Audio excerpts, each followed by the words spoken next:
Evening, everyone. So tonight's show on K-Mack's Football Chats. I've got my guest again, who's from Central London actually, but he's a Newcastle supporter. It'd be interesting to speak to him after Newcastle at the weekend. So that's going to be fun and games. Big up everyone who's viewing the show and also who's subscribed recently. Fantastic. It's been a pretty crazy week at the moment, especially around Liverpool. Obviously, the Jude Bellingham stuff has all expired. It's been all over the place. Looks like we're out the race for him. Probably going to stay for another year, which kind of makes sense. 130 million is just a crazy amount of money to bid for any player. I think there's only like 5 players in the world that have gone for 100 plus million now. That's just a ludicrous amount of money, if you ask me. And with our owners, I can't see us signing anyone who's going to cost over 100 million. I mean, obviously Nunes was 85 million, but let's be honest, 64. You cost, and then you've got lots and lots of add-ons, and some of his add-ons are like Champions League wins and like cups and league cups. Premier League, title cups and stuff like that. So, none of that's going to get achieved anytime soon, especially the way this season's been. And obviously moving forward into next season is going to be the dreaded transition, which should have really been this season, but it's not been a transition this season at all. It's just been a complete mess from start to finish. I mean, really what I wanted to talk about was more about how we're going to be to the end of the season,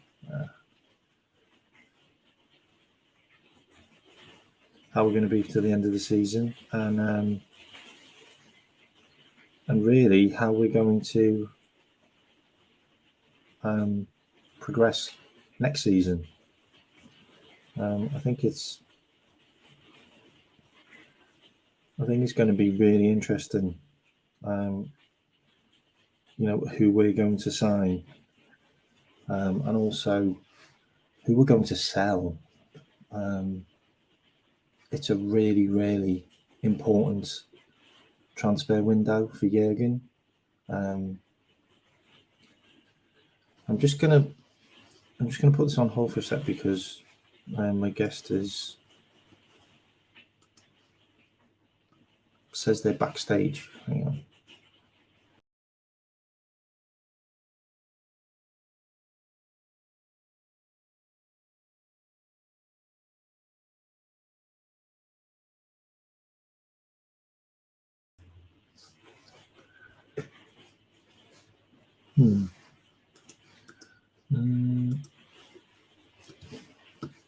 How can they be backstage?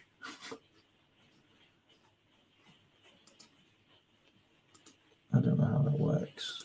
Also, there's no one here viewing.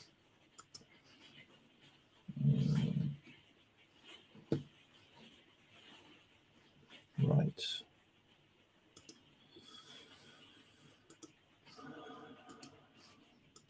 Interesting. Okay, I'm just going to send the link out to my guest. Bear with me.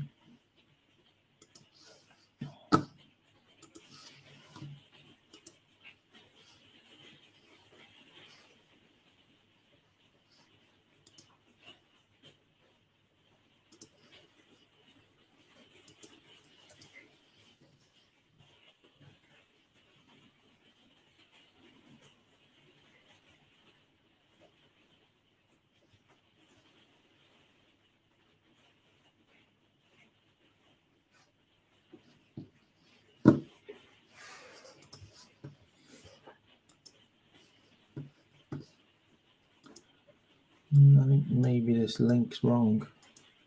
So I'm going to remove it and replace it.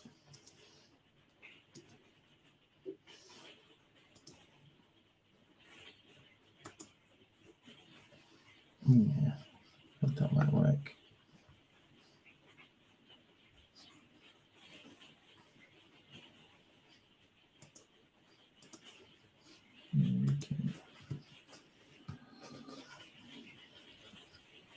Okay, so a little bit of a technical difficulty, but we're back.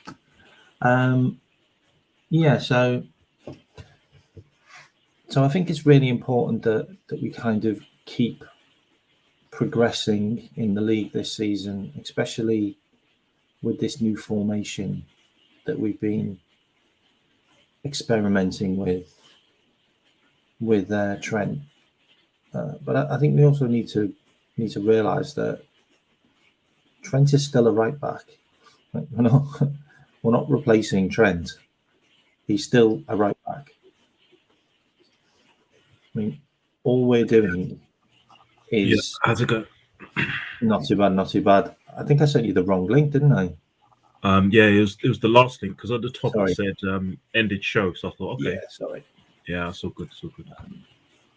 So yeah, I was just I was really just talking about the whole how it's been a bit crazy the last couple of days with all the Jude stuff, and then also putting Trent into midfield when he's not really in midfield. He's still right back. He's just being pushed into a higher position, and like everyone's now talking about, oh, well, we need a new right back. Well, where's he going to play? Because Trent's still there. you can't move him out of the way. So for me, it's a case of we need to replace Henderson, because Henderson does absolutely zero for us now. And if we're getting linked with Alexis McAllister, which is a lot of money, he is perfect to go in that Henderson position. And also Mason Mount is perfect to go into that Henderson position. But, Mason Mount, that's just a 50-50 split with fans at the moment. People like him, people hate him. What do they hate about him? I don't know. Because he's from Chelsea, probably. Okay. But how you doing today? You good? Yeah, cracking on, man. Just cracking on. Thursday's a new Friday, you know what they say.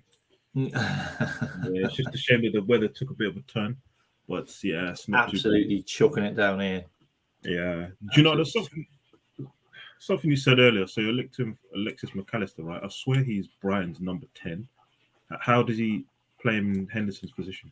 So if you look at the new formation, it's not a new formation really, but if you look at this tweaked formation, basically Trent has moved into Hendo's position, which is the right-sided centre midfielder, yeah. And Henderson has gone into like this attacking midfield role where he's playing where Bobby plays when he drops deep. Right. And we've still got a striker up front, as in we had Jota, because we played Jota pretty much Gakpo we played last game, and then we played Jota the game before in that position. And it's like, for me, it's not going to work because you've got Canate covering right back and centre back, and you haven't got a midfielder dropping in to cover Trent, because Trent is that midfielder now. And he's and obviously the more and more he plays this free role where he's just like floating across the back of midfield, and he's just spraying balls left and right. I mean, it looks incredible, and the stuff he's doing is unbelievable. Like, so basically, he's like 92% pass ratio in the last game and 128 passes or something. He had like more passes than pretty much most of the other team. But so basically, the problem is he's going to forget about defending, like because he's going to be so comfortable in that position.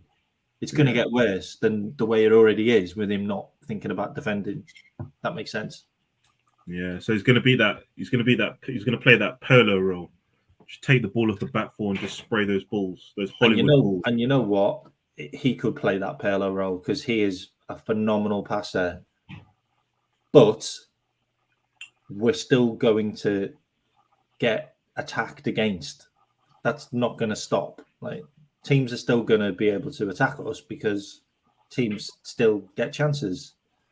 And if he's not covering the right back position, like more than he should be now, then Konate's going to have to do it. Is he just got? Sorry, man. So sometimes I have to say things because just have to slip off my mind because I might just escape. Is he just got bored of being told what to do? Does he just want to do his own thing or something? Is he like a kid who's just throwing his toys out of the pram and like, oh, do you know what? Just you know what? That's a really, really good point because I feel like Henderson is exactly the same. Like the pair of them are like pretty much gone. You know what? We're too good. We'll just do what we want. Like, and we'll stick together. And like Henderson's like just basically doing whatever he wants, running around the pitch, shouting at people, like not really doing anything in general. And then you've got Trent who's like, yeah, well, I just want to be like Pirlo. I don't want to defend. And you're like, you're a right back, mate.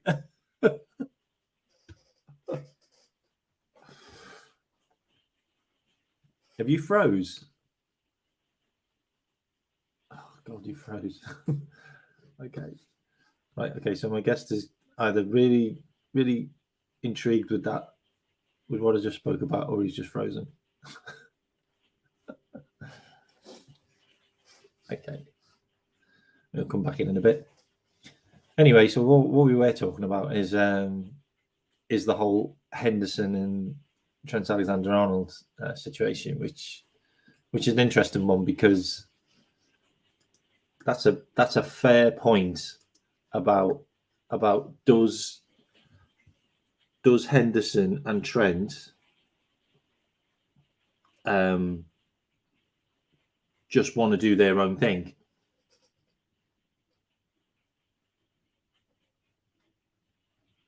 And if they do, then that's pretty much how they're playing. Because Henderson's just free rolling, just running around, doing what he wants. And then Trent is just basically trying to be Pirlo in midfield and not exactly being a right back or any defence-minded situation at all. And we are being rinsed down the right-hand side this season a lot. And, that needs to be fixed. And going into next season, or even just going into the rest of the season, if we're moving Trent into this hybrid midfield inverted right back position, which is obviously where he is,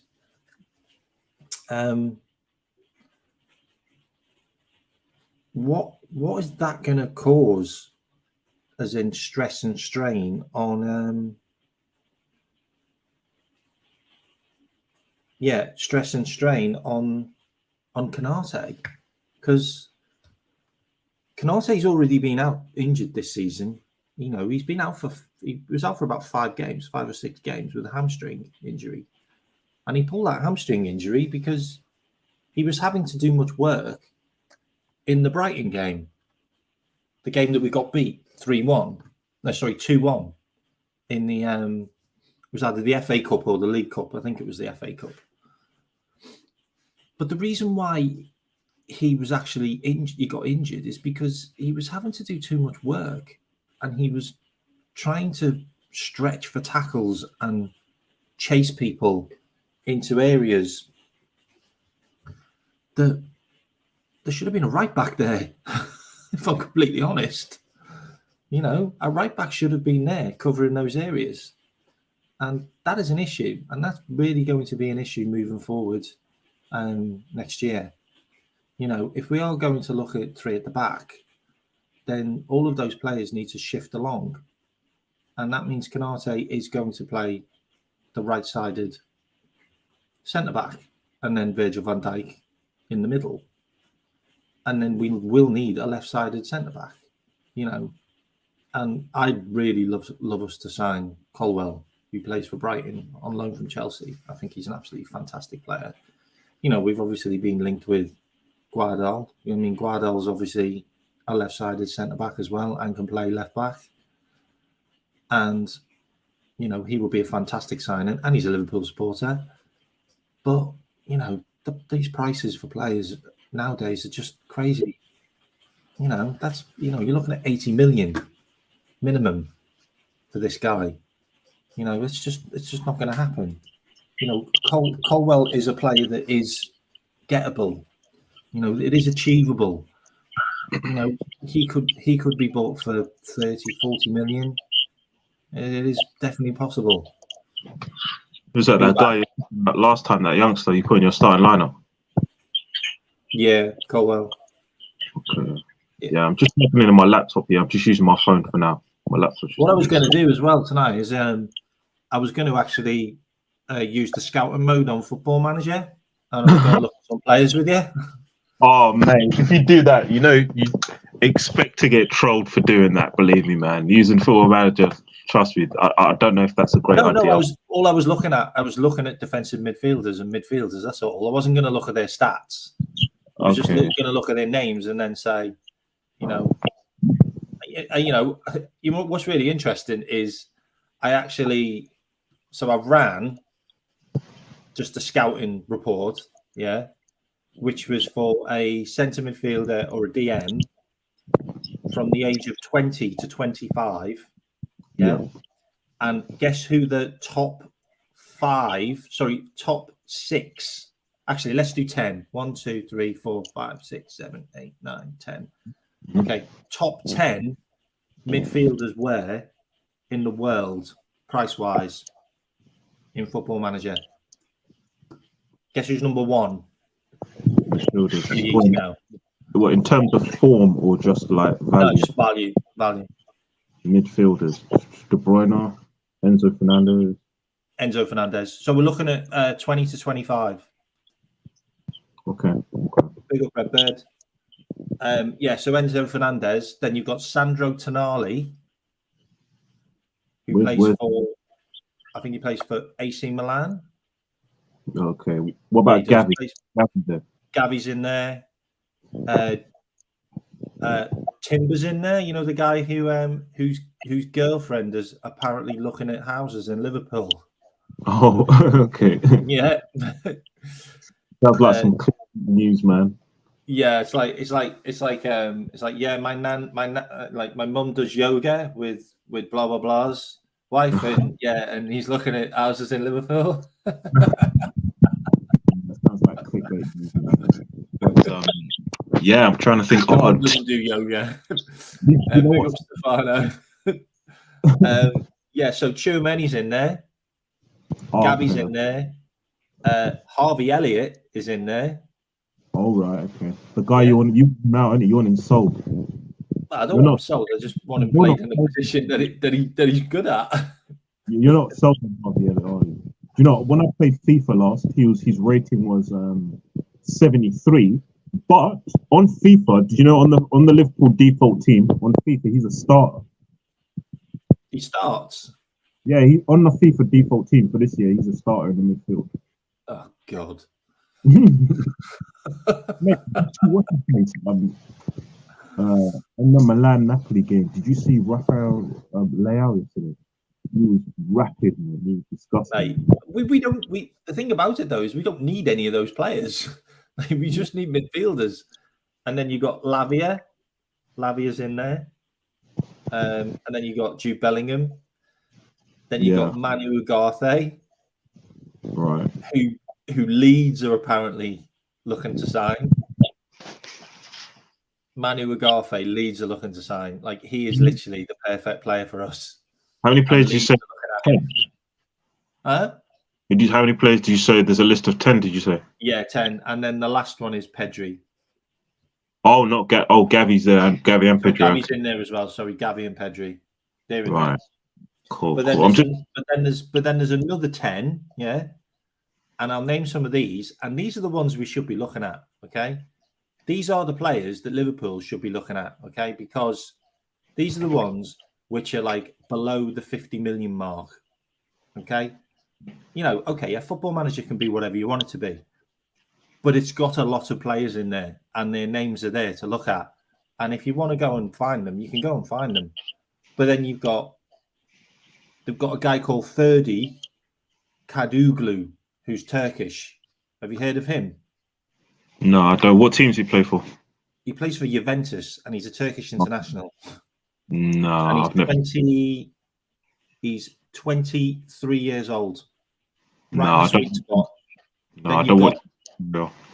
Then I you've used- got Florentino Luis. We've been scouting him. He's 23 as well. He plays for Benfica. Then you've got a guy that, like, nobody's talked about this guy. He is unbelievable. His name is Unai Vencedor, and he's a Spanish international who plays for Atletico Bilbao, and he's only 22. So what kind of midfielders are these, like, compared to These are all centre mid DMs. They can do both roles. what, box to box? Yeah. They can do DM and box to box. But actually, just before we dropped here, I do think what we were talking about, the whole Trent thing, playing in midfield. That's hilarious. I carried on talking about that. I think you should buy a right back, and I think you should play him in midfield. I haven't got an issue with playing him. We're playing him in midfield, but playing him in the role that he's in now, where he is a right back and he is a midfielder, it's a recipe for disaster. Yeah. And it's a case of it's not easy to work us out anyway. It's going to be even easier to work us out now because we haven't got a right back. He's in midfield. So who started right back? Joe Gomez. No, Trent started right back. Oh, okay. What he does is when we're in possession, he pushes into midfield. Right. Yeah, but haven't you seen? So say you've got the right back and the left back here. Okay, I'll do it like that because it looks like I'm holding a pair. So you've got the left back and the right back there. Yeah. Then you've got two centre backs here. When we get possession, so that's the centre back and that's Trent. He goes like this into midfield, and then he's next to the DM. So he plays in the Henderson role. Yeah, but have you not seen the way that Zinchenko's been floating for Arsenal as well? He's been doing that. He's been like up in like number 10 position, just causing a nuisance. I get that, but Arsenal have got three centre backs because they've got Ben White who plays centre back. So he drops in, and there's your three centre backs. We don't. We have Virgil and Canate because Robertson's still up there. Robertson's not a centre back. And if we think Robinson's going to drop in and do the third centre back, then you've got another thing coming because Robinson just constantly attacks. Like he's as bad as Trent. So who drops into that role? Is that what the DM's supposed to do? So if he drops in, does that mean Trent goes into DM? Like it's all very confusing, and it looks like a recipe for disaster. Mate, I heard some. We are going to get our asses whooped by someone playing that formation, and then we're just going to go and scrap the whole lot, like before it's even started. Do you know what? I have to admit, like after that game, yeah, I heard some poor stats, man. So apparently, that's the first game you've beaten a team below in the table all season. Yeah, all season. And apparently, those two goals? That's the first game Jota scored in all season. That's the first goal Jota scored in a year. How long's he injured for? No, a year of football. Not a year out. A year of football. He's been playing football for a year, and that's the first goal he scored. Okay, yeah, the commentator, they didn't say that. They just said that's his first goal this season. But I know he's been injured as well. So. I know he's only been injured like 6 months, hasn't he? Like 6 Yeah, that's a months. long time, man. But last season, didn't he score like 20 plus goals or something like that?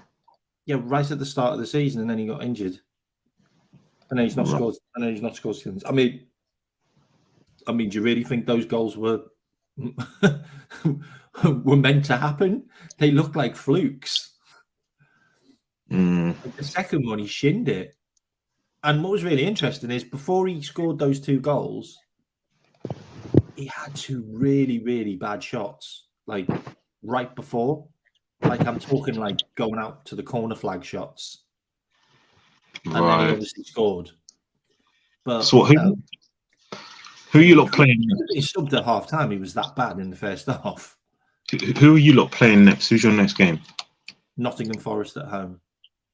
Oh yeah, Forest is shit. I think you'll get 3. What about the game after that? We've got some easy games actually. In fact, we've pretty much got an easy run in. I think we might have Tottenham at home. We've got I think we've got 8 home games. Oh really? Okay. No, 6 home games. I think we've got. Yeah, I was reading an article with a couple. Was it yesterday or the day before? Even Jeremy Carragher was saying, "Look, Liverpool better not get too carried away. I don't think this. He still doesn't think you lot are going to come forth." We're not going to come forth. You'll come forth. I've got to say though, Aston Villa. I'll tell you what. I'm glad we played them when we did. Yeah, they took it to us. Just as Emery took over. Mate, they took it to us, man. I mean, obviously we've just won. They're an outside shout for 4th, by the way. Sorry? I think they're an outside shout for 4th. Villa. No. Apparently, they've got the hardest running. I saw it on a WhatsApp group recently. Yeah, they've got hard games. So I don't rely on them going on winning 4 or 5 games out of 8. Because boy, I don't have their fixtures in front of me, but I have seen them. I can get it up. I can get the fixtures up. But apparently, they've got hard games. But anyway, earlier about we've got Forest, West Ham away. Okay. Tottenham at home, Fulham at home. Fulham at home. Brentford at home. Brentford at home. Okay. So we've got Fulham and Brentford who are basically on holiday. And then you've got West Ham who are literally fighting for their lives. Yeah, and they've got the Europa Conference, and they need to stay up, so they can't afford to just rest players for Europe because staying up's a priority. I reckon that Europa Conference League has killed West Ham. I reckon that's the reason why they're so bad. Mate, I heard something recently. I was listening to the radio today. I heard some West Ham fans saying even if they win the Europa Conference, they still want him out. Yeah, they don't like his football, do they? Well, that's harsh though. Imagine still winning European Cup and they still want him out. Wow. I mean, that'd be like their first European Cup in, I don't know, like ever. I don't know. They don't care. They don't care. They want him out. But there was a point I wanted to touch on earlier, just before my back. I'm still sorry, my laptop's got issues, man. Yeah, you mentioned Alexis McAllister. I also heard you lot were linked with Caicedo, but he'll be expensive. You can put your camera off if you want, and we can just chat. Like I can just chat, and you just have your thing on. It's all right if you want. Yeah, all right. I'm logging into my laptop now. It's just got issues. So yeah, okay. All right, cool. No, you can just turn your camera off. I can just talk. It's fine, mate. Yeah, cool. All right, go for it. So yeah, now you linked to some players. Alexis. I mean, Caicedo. That's never going to happen. I don't think that's ever going to happen. I've heard a lot of stuff about Tony Bloom, who's the director of Brighton, and the reason why Arsenal didn't get him is because Arsenal were tapping up his agent, and right. Tony Bloom hates people that disrespect the club, and the way you respect the club is you come to him and say, look, what's your price? Because every Brighton player's got a price. Yeah, of course. That is known. That's known everywhere. Every player's got a price at Brighton. And apparently Arsenal went to his new agents behind their back, and Tony Bloom just said, "No, I don't care. Like you can offer me 90 million, 100 million, you're not getting him because of the way you've disrespected me." So I don't think he's going to go to. I don't think he's going to let him go to Arsenal because of the way they did that. But the problem is, I think we did the same thing. Yeah. So Well, I don't think we're going to get him either. Right. And let's be honest, if Tchouaméni leaves Real Madrid, because it does look likely because he's really not settled. If he leaves Real Madrid, Caicedo will go to Real Madrid. 100%. Okay, so why would he leave Real Madrid? Because he's behind Camavinga and the yeah, because he can't get a game. Like, he's just not worked. He's not settled as much.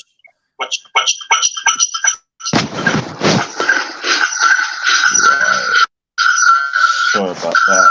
Can you hear me? Yeah, you want to just turn your sound off. Yeah. Hold on. I know what to do. You Hold also on. logged in twice. Yeah, that should be better.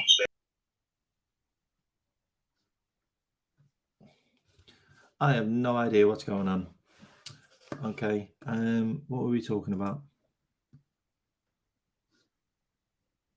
Yeah, okay. So we were talking about Caicedo. Yeah, so I personally think if Tchouaméni leaves Real Madrid, then there's a really good chance that Caicedo will probably move to Real Madrid. He's just perfect for them. I can't see him going to Arsenal after the stuff that happened with the agents and Tony Bloom. And I think Liverpool did the same thing, went to his new agent. So I think we're out the running as well. I mean, God, if Man City are looking at a DM or looking at just a guy to replace Gundogan or Rodri, you know, Caicedo is perfect. Like, he's just perfect for that position. He is just an absolutely fantastic player. And the fact that he's only played one season, he's 21 years old. He is an absolute monster, like fully growing, more presses, more tackles, like likes tackling. Like he likes to get involved and he likes to tackle. Like that's just unheard of.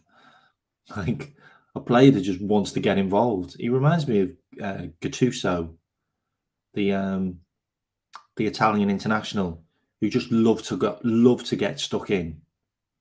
Even like a little Mascherano for Liverpool, where he just loved to get a tackle in. He used to just dominate, just boss people about. Just that short passing, not intricate or long passing.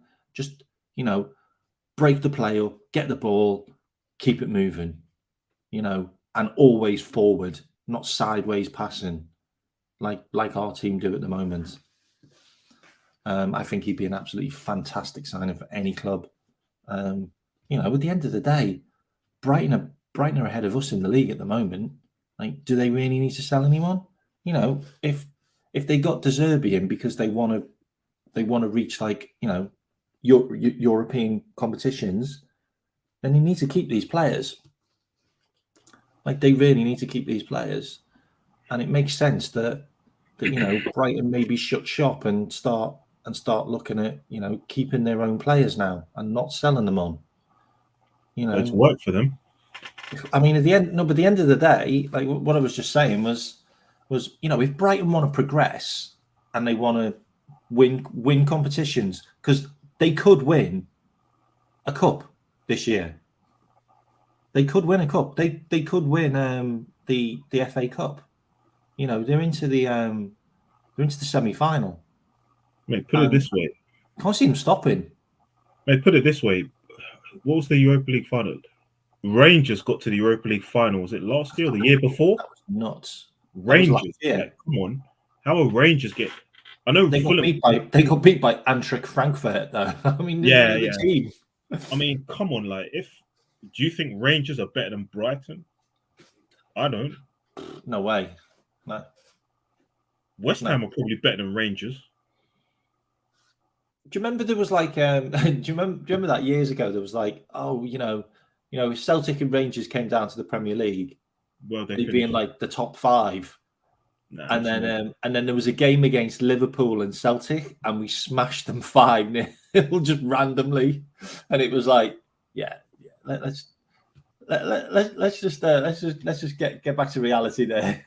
Yeah, but like in terms And of then you we beat guys, Rangers 7-1 as well. yeah. I remember. Yeah, in the group stage, you beat them twice. I think I Yeah, remember. this season, And 7-1. that was when Van Bronckhorst got fired, isn't it? This season.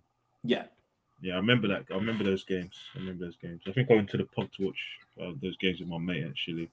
But They're not there. I mean, they're doing all right. Like, Celtic and Rangers are what, first and second again.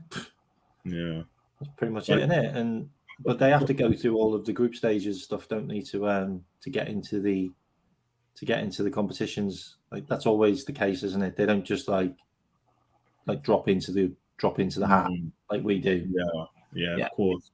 But once again, in terms of the whole Brighton thing, yeah, and them holding on to their players, there's no guarantee. What position are they now? What, 5th? Villa is 6th. Brighton are probably what, 7th? Maybe 7th. Okay, yeah, they've got all chance of they've got a great chance of getting the Europa League. But in terms of players, they've got some interesting players that even I would be interested in Newcastle looking at. Matoma's a baller. He's a very good player. I'll go through some of them here. Okay, so you're looking at midfielders, aren't you? Yeah, and wide players. Okay, so they got Solly March. He's like 28. He's 28 now, so he's a good player, but I can't see him going any further than Brighton, if I'm honest. Then obviously you've got McAllister. McAllister's 24. He's played 89 games, and he's got 14 goals. Okay. And he's come off the bench 25 times as well in those 89 games. Right. So he's not been a first team player until maybe the last season. So his last season and this season, he's just gone through the roof. He's the number 10. He's wearing number 10, mate. Yeah. That says it all. Everything you need to know. Yeah, and he's really, really progressed. When he plays, it's a weird one with him because like 89 appearances, 14 goals, 31 wins, 30 losses. So, How many assists? So there's like a big split with him. And he got the assist stats. His assists. Oh God, can I see? The thing is with assist stats, do you know I think it's a bit harsh to judge someone because out of those appearances, some of those have come off the bench. He's so if not. Someone's played for like 10, 15 minutes, you can't really expect them to get an assist if you think about it. He's not a big assist player. He's not at all. He's only got 1 assist this season, which isn't a lot from a number 10. Mm-hmm. And he's only created 3 big chances. But he's got the most passes in the team with 1,354. Right. He's took 68 shots and he's got 27 on target. And most of his goals are penalties, by the way. He scored 5 goals from the spot. Put it this way, McAllister, he probably is their talisman, but in terms of who I would be interested in us looking at out of Brighton's team, the only reason I would say no to McAllister is because we're looking at other players like maybe Maddison, someone. McAllister's a good player. I know he was in the World Cup and stuff, but I just don't know enough about him. I haven't analysed his performances that much, but I know he's a good player. The World Cup obviously enhanced his profile. So do you want to look at Caicedo? No, we won't pay that. So that 80 mil, we're not paying 80 mil for a deal. I think McAllister's probably going to be pretty high up on that as well because he's a World Cup winner. But the only thing is, there you go, LVFC TV. Cheers, bro. Yeah, I mean, I can't see him going higher than that. Like McAllister, like looking at his stats, he's not a player that's worth 80 million for me, especially a midfielder. Do you think maybe it's just like a hype train thing because he's? I think it's the like, World Cup. Yeah, the World Cup's just boosted his profile. You know what? I could see him going to Man United. You know, I could see him going to Man United. He's an Argentine international. I could see him going to Man United or even PSG. Do you think he's rated that highly? I mean, PSG have looked at some weird players in the past. Like they've got that Renato Sanchez still. Like, the one was a flop at Swansea. Yeah, he went to Swansea, and then where's he? He had Garner Gay. They had that Garner Gay for like 3 years or something. Like from Everton. Like, yeah, they signed some weird players sometimes. Do you know what? Where did Renato Sanchez go after? He went on loan from Swansea. Where was he? Atletico Madrid or something? He went to Bayern Munich. Yeah, so how'd you go? Because he was a flop at Swansea, wasn't he? He was a flop at Bayern Munich. Wow, he didn't do much at Bayern Munich. He didn't do much at Bayern Munich. No, but he's part of the. Portuguese yeah, he's gone. He's at PSG. Yeah, I know he is, but he's part of the Portuguese national team. Isn't he? Yeah, he's at PSG. Yeah, that's a strange one. But to be honest, out of the Brighton players, I'd be interested in. Obviously, I know that Caicedo is a very good player, but what they want for him, we're definitely not paying 80 mil for a holding mid. I'm looking at their midfielders, and they've already got players that could come in to replace those players. So they've got a guy called Jakub Moder. You heard of him? Mm-mm. So he's a 24-year-old Polish international. He's played 52 times for them already. You wouldn't even know, would you, that he's played 52 times for Brighton? The thing is, when I'm thinking of Brighton players, I'll be interested. I'm not just thinking about ability. I'm thinking about realistic deals that could get done. We're not paying over the odds for McAllister. We're not paying over the odds for Caicedo. Whereas Matoma's that's a deal that I think's got potential. That I'll be very interested to hear what Brighton value him at. If he's valued at between 30 and 40 mil, I'd consider it. He's only played 24 games for them, so he's not a guy that's done a lot with them already. But he's got 7 goals, and they've won 12 games with him in the team. I think he's probably one of the best dribblers in the world right now. Maybe that Shivili guy who plays for Napoli is probably better than him, dribbling wise.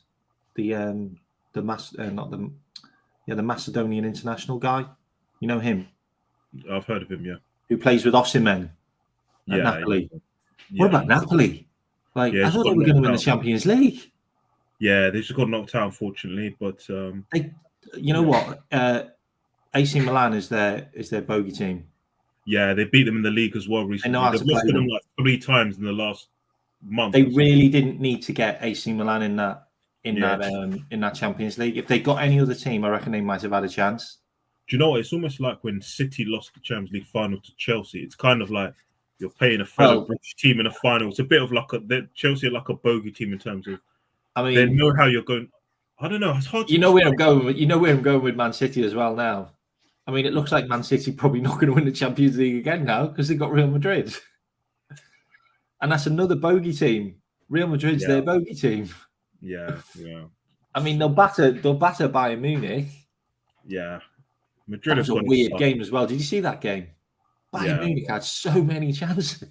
Yeah, it was very strange. Obviously the damage was done. They need Bayern Munich. They look like Chelsea at the moment. They need a striker. As soon as they get the ball up to the box, if they haven't got that Choupo-Moting, they've got nothing. Can you did you ever see a Bayern Munich where they rely upon a Choupo-Moting that they signed from Stoke?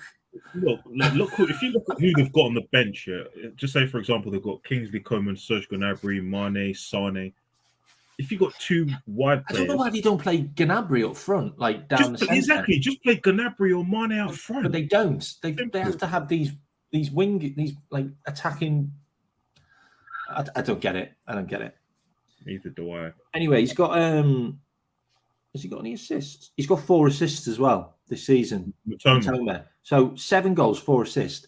That's a really high output. Yeah, I've for been a new player. Yeah, I'll be interested to know what they value him at, to be honest. I mean, he's a crossing machine, like 28 crosses. God, he does like a foul. He's only done Mhm, 33 tackles this season, and 18 of them were fouls. So tell me, like in terms of obviously next season, it's probably likely that I'm not expecting Chelsea and Liverpool to have such poor season, such underwhelming seasons. Do you think the likes of Brighton, Brentford? I know obviously Villa. Maybe I'm not giving Brighton the credit they deserve because their manager Deserbi is a very good coach. But do you see Brighton and Brentford being able to keep this up, or do you think they'll drop off when Chelsea and Liverpool pick back up? Do you think they'll Yeah, drift back down like to like 8th, 9th, 10th? next season, Brentford, Fulham, they're all going to drop off. I think Aston Villa and Brighton could probably stay. Yeah, I think that Can as stay well. the pace because Especially, of the way their clubs have run.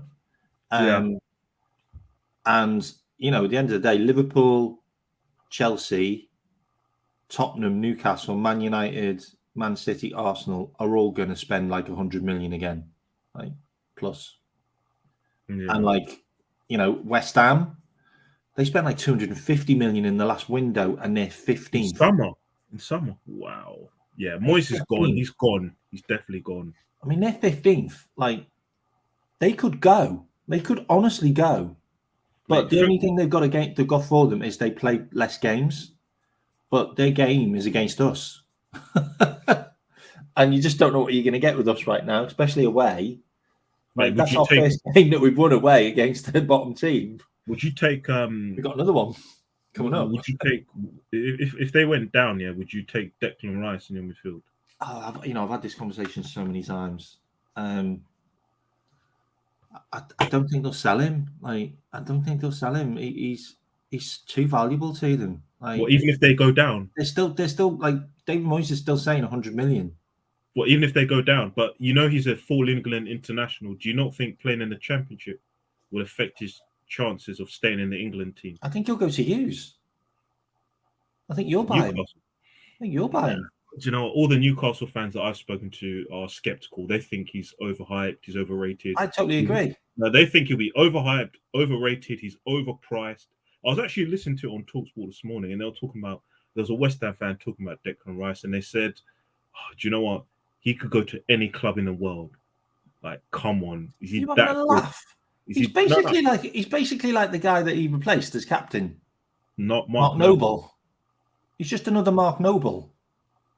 Yeah, he's just overhyped. I mean, he's not a bad player. Something he has got about his game is he can run with the ball, but he doesn't do enough of it because he's having to defend too much.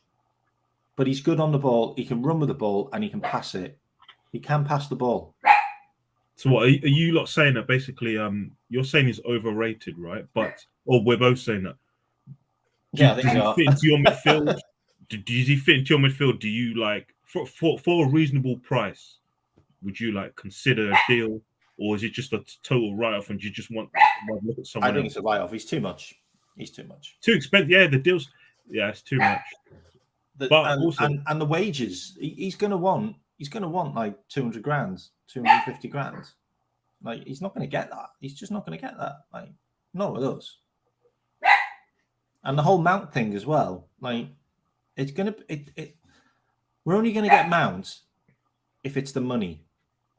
Because I feel like he wants a big pay rise. Yeah, that's why. Because he's seen a load of players come in who have got big money. It was when Sterling came in. And he's gone. Well, hang on a minute. Why is he getting 300 grand? Like, I'm still on like, I think he's under 100 grand still. By the way, the fact that he's a Champions League winner as well, all of that is like Chelsea through and through. He's seen as like a future captain. I mean, last season he got. Actually, we'll have a look. Last season he got 11 goals last season. Like, his goals and assist outright are really good. Mate, every single year. Let me tell you how obviously I'm a Newcastle fan. Let me give you a bit of insight fan base. I know quite a few. We were talking about Mason Mount this morning in the group chat, right? And there were some Newcastle fans. They say, look, I know someone that says they don't rate him at all. Now, that's for me, that as an opinion, that's a bit over the top. Even if you think someone's overhyped, that's okay, because there's nothing wrong with that. The English media do overhype English players. Yeah. But to say you don't rate him at all, I think that's just a little bit over the top. So people say, just because Liverpool fans like him, it means that we should like him as well. That's not what I'm trying to say. I'm just trying to say, if you judge someone as a good player, yes, they're overpriced, their package, their wages, this, that. You have to have like a level-headed judgment. You can't just say someone's, I don't rate him at all. Okay. So, you don't rate him. Tell me why. No, not me. You can't just say it, can you? They just think, and then, do you know what their cop out is? The English hype, and that's all right, because I said Declan Rice is overhyped. I didn't say I don't rate him at all. I mean, you can't just go to such length. He's clearly a decent player, even if Gareth Southgate's tactics are a bit off. He's still around the top tier 1 players in the country that gets in the England squad. Whether he should start, yes or no, fair enough. But the right price, I would consider him. I mean, Declan Rice, he's a World Cup semi-finalist, like Euros finalist.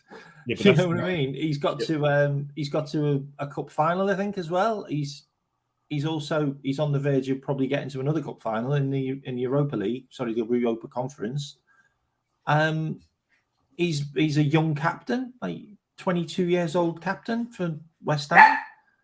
You know, he's got a hell of a lot to his game. Like, he's not. Yeah, but he's overpriced. Those two garbage. He's a good player. Like, he's a good player that would do well in most teams. But how do you play him? And that's the thing. How do you play him? He fits in a certain type of team. No. And a flair team, he doesn't fit in. And a 3 in midfield, he doesn't fit in. He fits in a 2. Why wouldn't he fit in a 3? Because I would think any midfielder fits in a 3. Because I don't think he fits in a 3. But I would say it's harder to fit like in a double pivot. He doesn't fit in a double pivot for me. No, but what I say about fitting in a 3, I think it's actually, from my logic, I think it's easier to fit in a 3 than a 2, because you've got an extra person that's doing more running for you. So why would it be harder to fit in a 3? It's because of the awareness of him. Like, I don't think he tracks runners. I don't think he's dynamic enough, as in he can't control the play. I don't think he's very good in short spaces, like, as in get the ball, move it, pass it. You know, he gets it taken off him a lot. But if you're a 3, I think he's good as a squashbuckling box to box, and a DM. He could play a DM. Yeah, but as a 3, but then you're having him a DM, you're going to lose the running side of it. Like you don't want to lose that, because I think that's a big part of his game. True. Okay. So if we had say for example, we play Trent as that DM next year. Yeah. So we bring Trent into the Fabinho position, or we play Trent as the right-sided midfielder. Yeah. Then you could have Mount on the left-hand side, like as the left-sided midfielder. I think that would work really well. Did I say Mount? Sorry, I was looking at my phone with the Mount stats, and I basically said Mount. We've got Baz here as well. Hey, Baz. Baz, you never said anything in that chat yesterday when we were with Jamie. So if you want to talk, you can today, mate. Yeah, no, it was cool. It was cool. No, because to be honest with you, I was looking on my computer because I had a little bit of an emergency, so I had to come off anyway. Okay. So yeah. But big up, lads, man. Big up, lads. Big up, Seb. Pleasure me, man. Seb's a mad Newcastle fan. He's also a fountain of knowledge of all football, to be fair. No, absolutely. Yeah. Absolutely. It's all good, man. One question for you, bro. Just obviously you take over. It's your turn to talk. I just want to ask one question. Klopp in or out? That's to me or Baz? You know mine. Yeah, Baz. Yeah. I know your opinion. It's a very tricky one. No, to be fair, I'm giving Klopp till January next year. We'll see what happens, because my problem with Jurgen Klopp is certain things with like the sentimental side of things, playing a certain way and just not wanting to change, or things like that. Now, like anyone, a lot of people, they look at Liverpool fans and think, oh, you live on your past and stuff like that. The past is the past. He's won us so many stuff, and don't get me wrong, I'm not a Jurgen Klopp hater. I just think sometimes any club shouldn't be afraid to make changes if it's needed for and I mean, look, to be fair, we played against Leeds, and we had obviously Trent playing in a different system. If we're doing all right and he's not afraid to play players in different positions or positions that they excel in and they do well from it, then he's winning games. I mean, if he's winning games, then that's all any fan wants, just their club to be winning games. But there's obviously little issues with the thing is, the beginning of the season when he was talking about he didn't need midfielders, we can all see what we need, investment and stuff like that. And it's quite negligent, to go into a season knowing that you do have issues. Everyone can see it, but apart from you. And we haven't done well this season. And it's not just Jurgen Klopp. This is the thing. It's not just Jurgen Klopp. It could be the owners. It could be, it could be the players. They're bored, or they don't have it anymore. So personally, I'm a Klopp, more of a Klopp out. But if we start winning again and he makes changes and he stops this sentimental stuff and he does spend money and then I'd keep him. But if he's just going to be stubborn in the same way that he is, then he's going to turn to an Arsene Wenger, and I don't want that. That is it, isn't it? We had this conversation as well before about Trent and Henderson, and Seb, you nailed it on the head. Like he basically said, do you think Trent and Henderson have just got too big for their own boots, and they're just kind of doing what they want on the pitch now? Like, well, I don't really want to defend. I'm just going to play Pirlo role, and Henderson's like, well, I just want to run around like I always do, but I'm like 4 years older. Like, and he's not actually reining them in and going, lads, what are you doing? You look stupid and you're ruining the game for the team. Yeah, it's a tough one. I'm not going to go into it too much, but I've got my opinions. I mean, I could talk all day about why I don't want, Klopp in. There are advantages and disadvantages. If they got rid of him now, for example, then who are you going to get in? Do you know what I mean? It's going to be a different system. You're going to need players anyway to fit this guy's system or whatever. There's a lot to it. There's a lot to it. And I don't think anyone, even people who want Klopp out, have a problem with him and hate him or anything like that. It's just, Newcastle, Liverpool, Manchester United, whoever. We just want our team to win. You know what I mean? And for the last 5 years, we've been doing decently. We've been doing fairly well. Yeah. We've only finished a couple of points here and there away from City. But when you look at 1 out of 7, this is the stats, in it. 1 out of 7 is not good enough for a club like Liverpool. And, and when people start saying, yeah, but you had Man City all along, but it's like, yeah, fine, we had Man City all along, but you know what? We lost by 1 or 2 points sometimes or whatever. It's not that deep. I don't think it's got anything to do with Man City have got more money than us. The points we dropped as well, they weren't against Man City. They were against Brentford or Everton or Brighton or Crystal Palace every season. This is it. I mean, we've been, since I've been a Liverpool fan for so many years, and one of the things that always gets to me is like the consistency. We've been consistent for sure, but like any good team, anytime when you won, you've been successful, you've been decent in, at the end of the season. Last year, we were only a couple of games of winning like a historical quad, and this summer, we bought in a striker, and we went for a midfielder, and the midfielder chose Real Madrid, and understandably or whatever. I think there was no second option.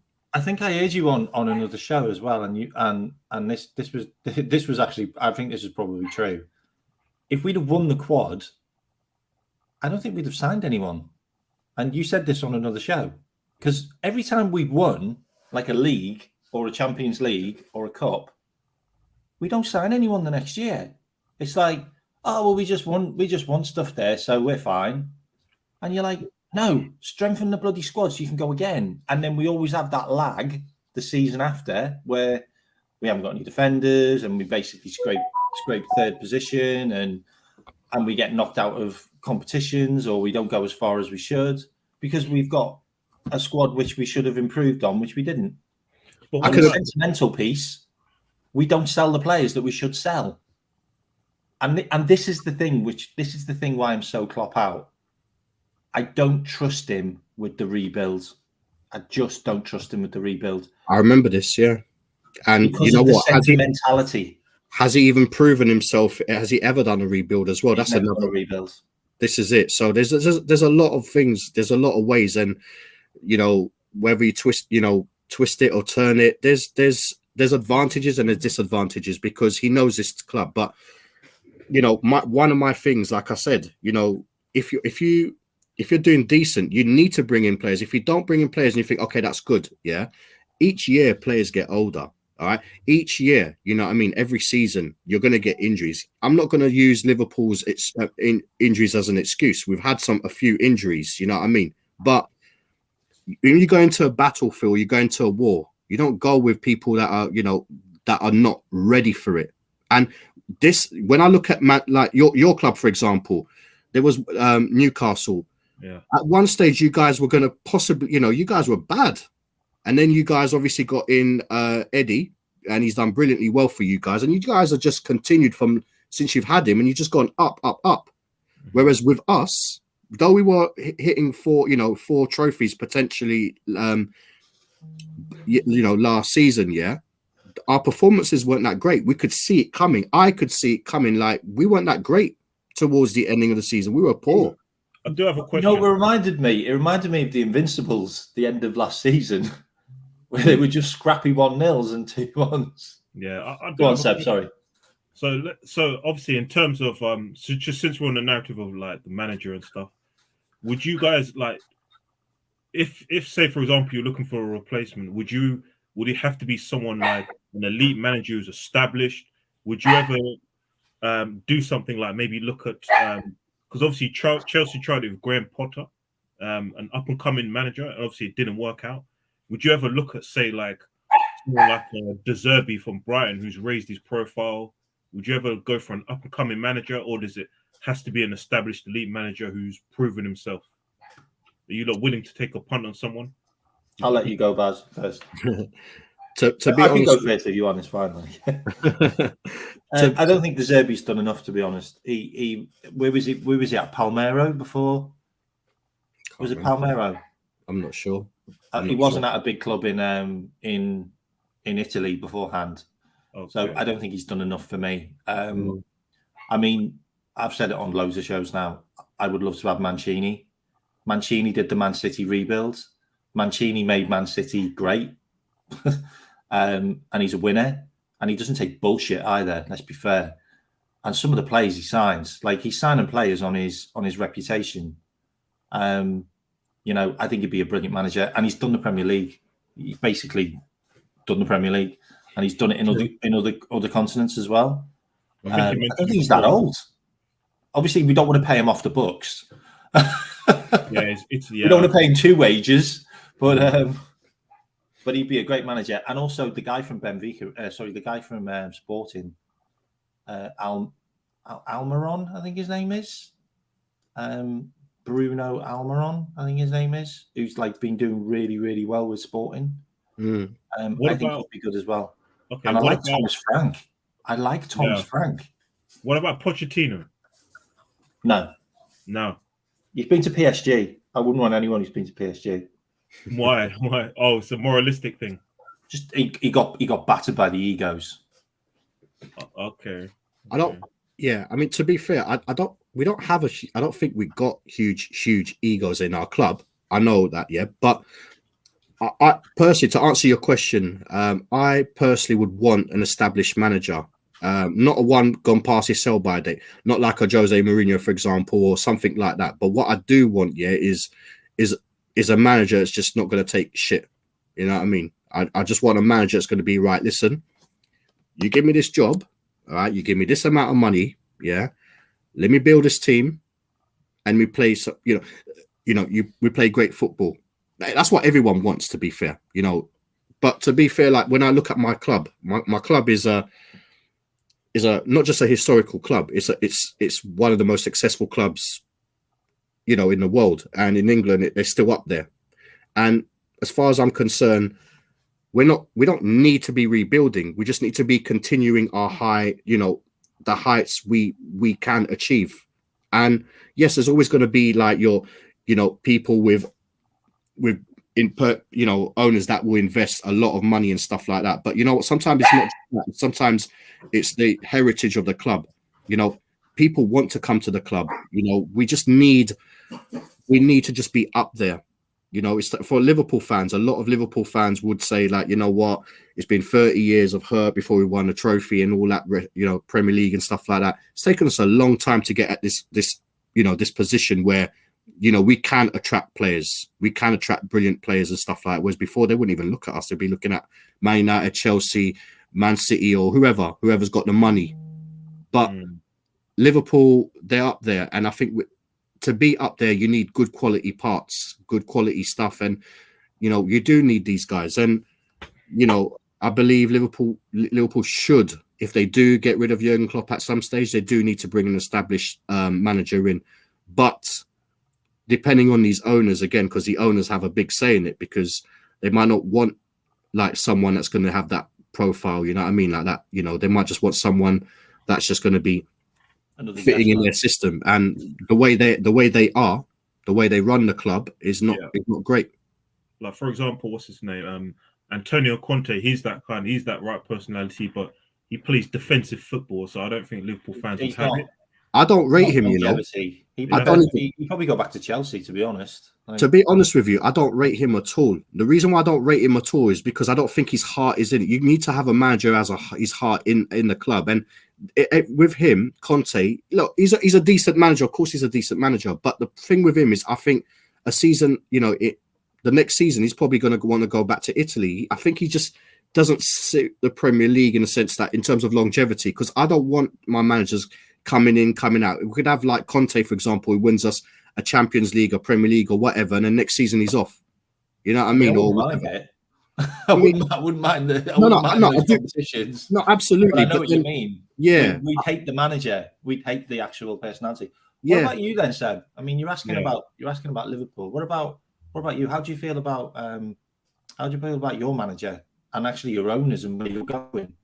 Like, okay. I don't think enough people talk about Newcastle now anymore. Yeah, I mean, it's just gone under the radar. Yeah, so I was listening to a podcast the other day. We're talking about building a new training ground, but that's like a 2-3 year plan. But to be honest, as I said last week, a lot is hedging on whether we get Champions League football. So we've got a list of targets if we get Europa League, and then if we go to the Champions League, that's a totally different ball game. So we're very likely to obviously break our wage structure. I don't think we'll go crazy. I don't think we'll be signing players on 180 a week or anything stupid like that. We might sign a couple of players who are on 140 a week, but I don't. Have you got any that are on like 150k? Yeah, I think is Bruno your most expensive? Yeah, I think Bruno. And I don't know about Isak because he's young, but yeah, Bruno's on big money. He's probably our biggest earner, I would say. I think St. Maximin is on about 90k. But as I said, we've had a couple of good windows, and we've spent nearly 200 mil in January. We spent a lot. We bought Anthony Gordon in January for 45 mil, and so we're going to spend. Anthony Gordon. Sorry. I just love the way they've invested in their club, because you know what, with their owners and stuff like that. Yeah, you know straight away people got like rich owners or deep pocket owners. They throw money around. What I love about Newcastle, and I rate them for it. Yeah, and I'm not just saying it because you're on, Seb, but I love the way you guys have gone about your business. And the thing is, you didn't go and get like a super established manager. You got a good manager, who, listen, he's a brilliant manager. He's very loyal. When you look at how he was at Brighton, because Brighton at one stage Bournemouth. sorry, Bournemouth. Sorry, I keep getting the two mixed. Bournemouth, they weren't in a good situation when he came. You know, he was a young manager, and he was so loyal to them, and he did so well with them. You know what I mean? In the Premier League and stuff. All right, he had left and stuff like that. But he's come to the club. You know, he's a brilliant manager, and you know it coincides with your owners. Your owners, you know, they're rich and stuff like that. But you know what? You wouldn't even look at it with Newcastle. You know what I mean? That's why when you guys can go and get players, you don't need to ever go into like, you know, you're not going to throw money into like, say Mbappe comes and you kind of need someone. You guys are not that kind of team. Well, just yet anyway. And I'm hoping that you guys just, you know, do well and do your thing. I don't think anyone was in for the players that you went in for. I think you were kind of just I on think your Isak, Newcastle. I think Arsenal were sniffing around him the season before, or something no like that. bidding wars. They don't go into these bidding wars when, like, you know, you've got money, but they're not involved in that. I'll tell you what, a big thing for us is that we got, you know, Dan Ashworth, Brighton sporting director. So I think that's a big thing for us as well. That's a big thing generally. I mean, like, we need a good sporting director right now because the not the rubbish, but you know, some of the problems that we have at the moment and our worry in the summer is in, you know, finding the right calibers and stuff like that. So you guys have done brilliantly in terms of how you've gone about your business. You've gone quietly and you've just done your thing, and it's showing. It's showing. Yeah, you know what I mean? So you've got like, didn't you sign that New Zealand international, that wonder kid? Cole. Oh, Darren Cole, yeah. So you got him. He's like 19. Then you've got that English under 21 international who plays in your midfield. What's his name? Is it Elliot something? Elliot Anderson. Yeah, he plays. Elliot Anderson. Yeah. So we've got Harrison Ashby that we bought, the youngster. Yeah, you've got long-term replacement for Trippier. Yeah, I mean you've got the youngsters at the backbone as well. So you know you're doing things the right way. And it'd be good when you invest in a training ground. That's kind of the icing on the cake, really, isn't it? Yeah, absolutely. You're just growing your ground doesn't need anything. It's already like 50,000, isn't it? He's looking at, obviously this sounds cliche, but he's looking at signing the right characters. He just doesn't just want to bring players in who are on big money, big egos, people. Because let's be honest, like when we're going into Europe, we are going to be rotating the squad a lot, and we haven't been in Europe for at least 9 or 10 years, so we're not unbelievable. Be used to rotating the squad like that. So we're going to have players coming in and out of the team, and they're just going to have to accept the fact that they're going to have to ride bench sometimes. So we don't want players around who are going to sulk because they're not playing and stuff like that. He's a brilliant manager. That you know that Eddie Howe. He's a brilliant manager. Didn't he get Bournemouth out of like Division 3? Yeah. Was it something stupid like that? They were in the mud. They were in the mud. League 3, sorry, not Division 3. They had issues. Bournemouth. They had issues. Their ground's so small still, isn't it? It's like 18,000 or something. Like never. That. Yeah. I'm surprised they can even compete in the Premier League, if I'm honest. I mean, we got turned over on Saturday by Villa. They beat us 3-0. But Emery's having a bit of his own impact.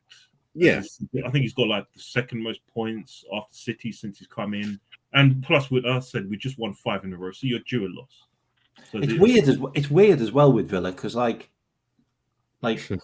obviously they haven't really changed anything. They've just got a new manager, so it just proves that Gerrard isn't the Messiah.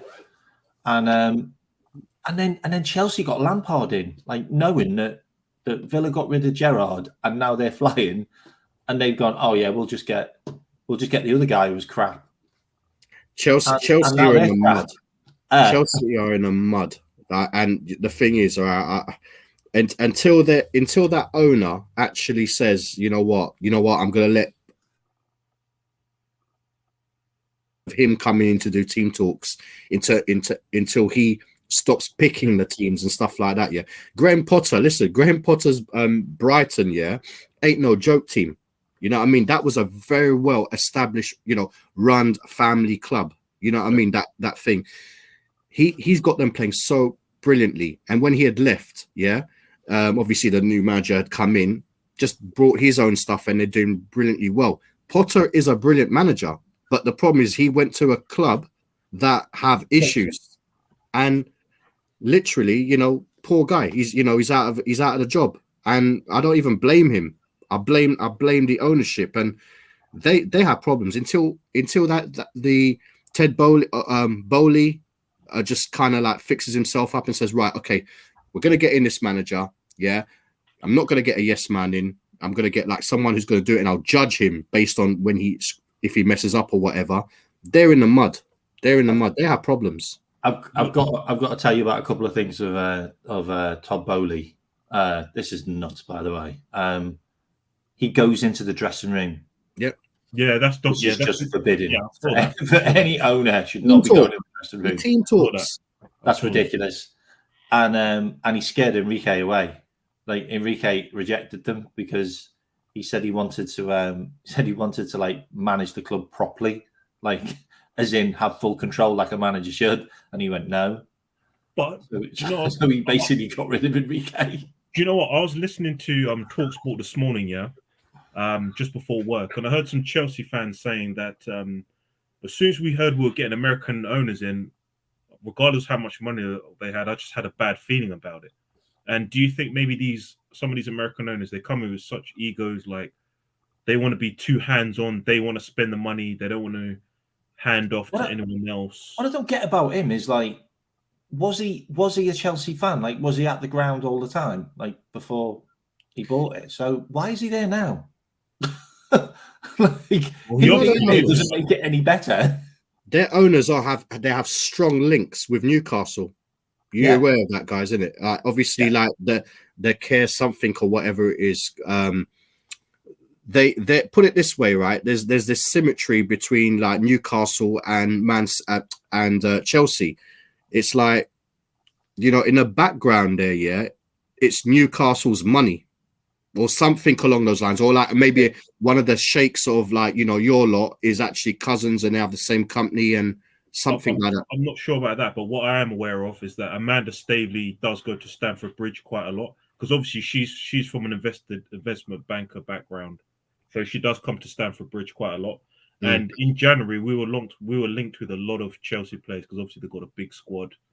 So I think one of your sheikhs, definitely something there. There's definitely. I think one of your sheikhs is actually family to one of the consortiums of Todd Bowley because there is a consortium. So So what it is, I'm pretty sure you guys have. I mean, Chelsea have something with Newcastle in a sense of like, in a background that none of us kind of really know. Amanda Staley is definitely linked with Todd Bowley somehow because she goes to Stamford Bridge a lot. Do you remember I told you, Seb, about that YouTube video I watched about Amanda Staveley when she was doing an interview? Yeah, and you said originally interview on stage. This is unbelievable list, by the way, Baz. And I don't know whether a lot of people know this. Send me that again because you're telling me that she was doing this interview. It was a financial interview about finance. Yeah, and they were asking her about like the Newcastle acquisition, and she basically said the Newcastle owners wanted to buy Liverpool, and they approached FSG before Newcastle. That's right, yeah. And FSG said no. So they went, okay, we'll go to Newcastle then. Did you send me that? Like, that's so typical that we could have had the richest owners in the world. But I've also heard that, because I know some other Liverpool fans, and I know some Liverpool fans that said if we get bought out by Saudi, then I'm just going to either not only stop watching Liverpool, they're just going to stop watching football. Amanda States is also a Liverpool fan, by the way. Just okay, but what do you think of that? I've heard that opinion from a couple of other Liverpool fans that they don't want Saudi, and they've also said apparently Klopp said if we get bought out by Saudi, I'm leaving. So is there a narrative that Liverpool just? I've had so many arguments now about FSG. I don't know what. There's nothing wrong with FSG for me. Like they've given us everything that we've asked for. Like if Klopp turned around and said, "I want 100 million off FSG," and he said it in a press conference, he would get 100 million. Like they bought everybody that we've been linked with. They've given us all of the transfer money that we've made off players back. They've not taken anything out of the club. They've given us a brand new stadium type Yeah. thing, a new part of the stadium. They're opening another part of the stadium soon. Like, we all ran absolutely brilliantly. The only thing is, they are not Premier League managers, not Premier League owners, where you just need to put your money in your pocket just randomly. Just go, you know what? There's 100 million, and Klopp can't do nothing about it. You know, So- they're not like that. They're not pushing Klopp to spend. So But Klopp's not pushing them to get money to spend. This is where my problem lies. You know, I'm not really a big FSG fan, but I mean, you know, when no one's ever going to know what the real deal is. But I mean, like, just take this Jude Bellingham thing for example. I don't really like talking about Jude Bellingham, to be fair, but you know, you don't know if it's true or not, because I'm hearing like they can't. I just simply can't afford him. They can afford him, but is it because Jurgen Klopp doesn't want him? Is it because, you know, they actually don't want to spend the money? Is it because they're looking to buy out some, you know, another club somewhere, you know, in America or a different like sport? What is actually going on? We'll never know. We'll never know. We'll never know. But what I do Klopp doesn't want him. I don't believe that. Yeah, but what I do know, all right, is those two, FSG and Jurgen Klopp, are aligned, and I will always stand by this, because, you know, it just doesn't make sense. It just doesn't make sense. It's either Klopp has got a problem or it's FSG. And I'm thinking, if you're a manager, you want to, you know, you want to build a legacy. You want to be a Pep. You need to be a Pep, because Pep is just creating legacies. You know what I mean? And stuff like that. I'm pretty sure he wins that Champions League this season, right? He's on to the next chapter. He stays maybe a year or so and then just looks at a team in Italy. Champions League, I think he'll go. Yeah, and then he'll. Where'd he go? I agree. He's going to go to Italy. Italy. PSG. Maybe PSG, but I believe what he's going to do is he's won it in Spain. He's won it in you know, in Germany. Yeah. He's come into Premier League. He'll probably do a PSG or maybe in Italy. He'll probably complete football, then manage the international thing, and then his legacy is complete. He's completed football. Yeah, and that's a good point. That's what I think he's about. But he's about legacy. Jurgen Klopp, I don't know. I think Jurgen Klopp is more about competing with the best, not being the best, and that is what my problem is. Now, how this ties in with FSG is, yeah, perhaps FSG are saying, well, there's money there, but then when you get news is like, you know, like, we just don't have the money, or Jurgen Klopp is saying, you know, he's not shooting them out in public, but he's saying that we just, you know, the Ferrari situation or whatever. Yeah, I heard that. It's like, well, yeah, you don't know what's going on. But previously, before, they have been putting in money. You're K-Mack, you're right. They have been putting in money and stuff like that. But for a club like Liverpool, I think they could do a little bit more, because you see right now, there's not a lot of fixing we need to do. But what I mean by that is, we've got a good manager. The infrastructure to a point is good. The stadium's good. They have been investing. Don't get me wrong. But if they do actually throw a little bit more money this season, yeah, they're not the club, the owners that are going to throw 400 million here and 600 million there, whatever. But they need to know that this club right now needs at least 5-6 players. Yeah, spend that 600 million then. You know what I mean? Spend the money that you do have. A lot of money. So have they got that? That's a lot of money, man. Yeah, it is a lot of money, but you know, there are going to be players that are going to be off wage bills. There are players that they can potentially sell, instead of doing the stupidness where, okay, Matip, you've been perfect, great for us, go on a free. You could still get like 30 million for him. You know, the Origi thing, you could have let him. We could have got more money. We could have got money for him. He was out of contract. Sorry, Origi was out of contract. No, but yeah, these players, they should be sold when they're on the decline. This is like a year before, okay. Or even like Thiago. Yeah. Thiago, I'm willing to bet that he goes on a free when his contract finishes. So, you know, this kind of sentimental, when like, you know what, you've been great, off you go, like a golden handshake kind of thing. That when you're talking about that's a lot of money, 600 million, stuff like that, absolutely, I agree. Yeah. Because we see throwing money in to clubs like, for example, Chelsea doesn't always guarantee you success. However, you know, they can actually get in 6 players, and you know, that is the thing. In one window. I believe so. I believe so, because we're losing a lot on a free anyway. We're losing, yeah. and on top of we've got these players currently. So when these guys are gone, on top of what we have that currently start, we need investment. So Do you know what I think will actually happen? I'm not being like the doom and gloom, but I actually think we're probably going to sell players as well, which is ridiculous because the amount of people that we're going to lose. But I honestly think that we're going to get rid of Carvalho. That's already been announced. Like that's already he's going on loan, isn't he? So that's already getting floated about.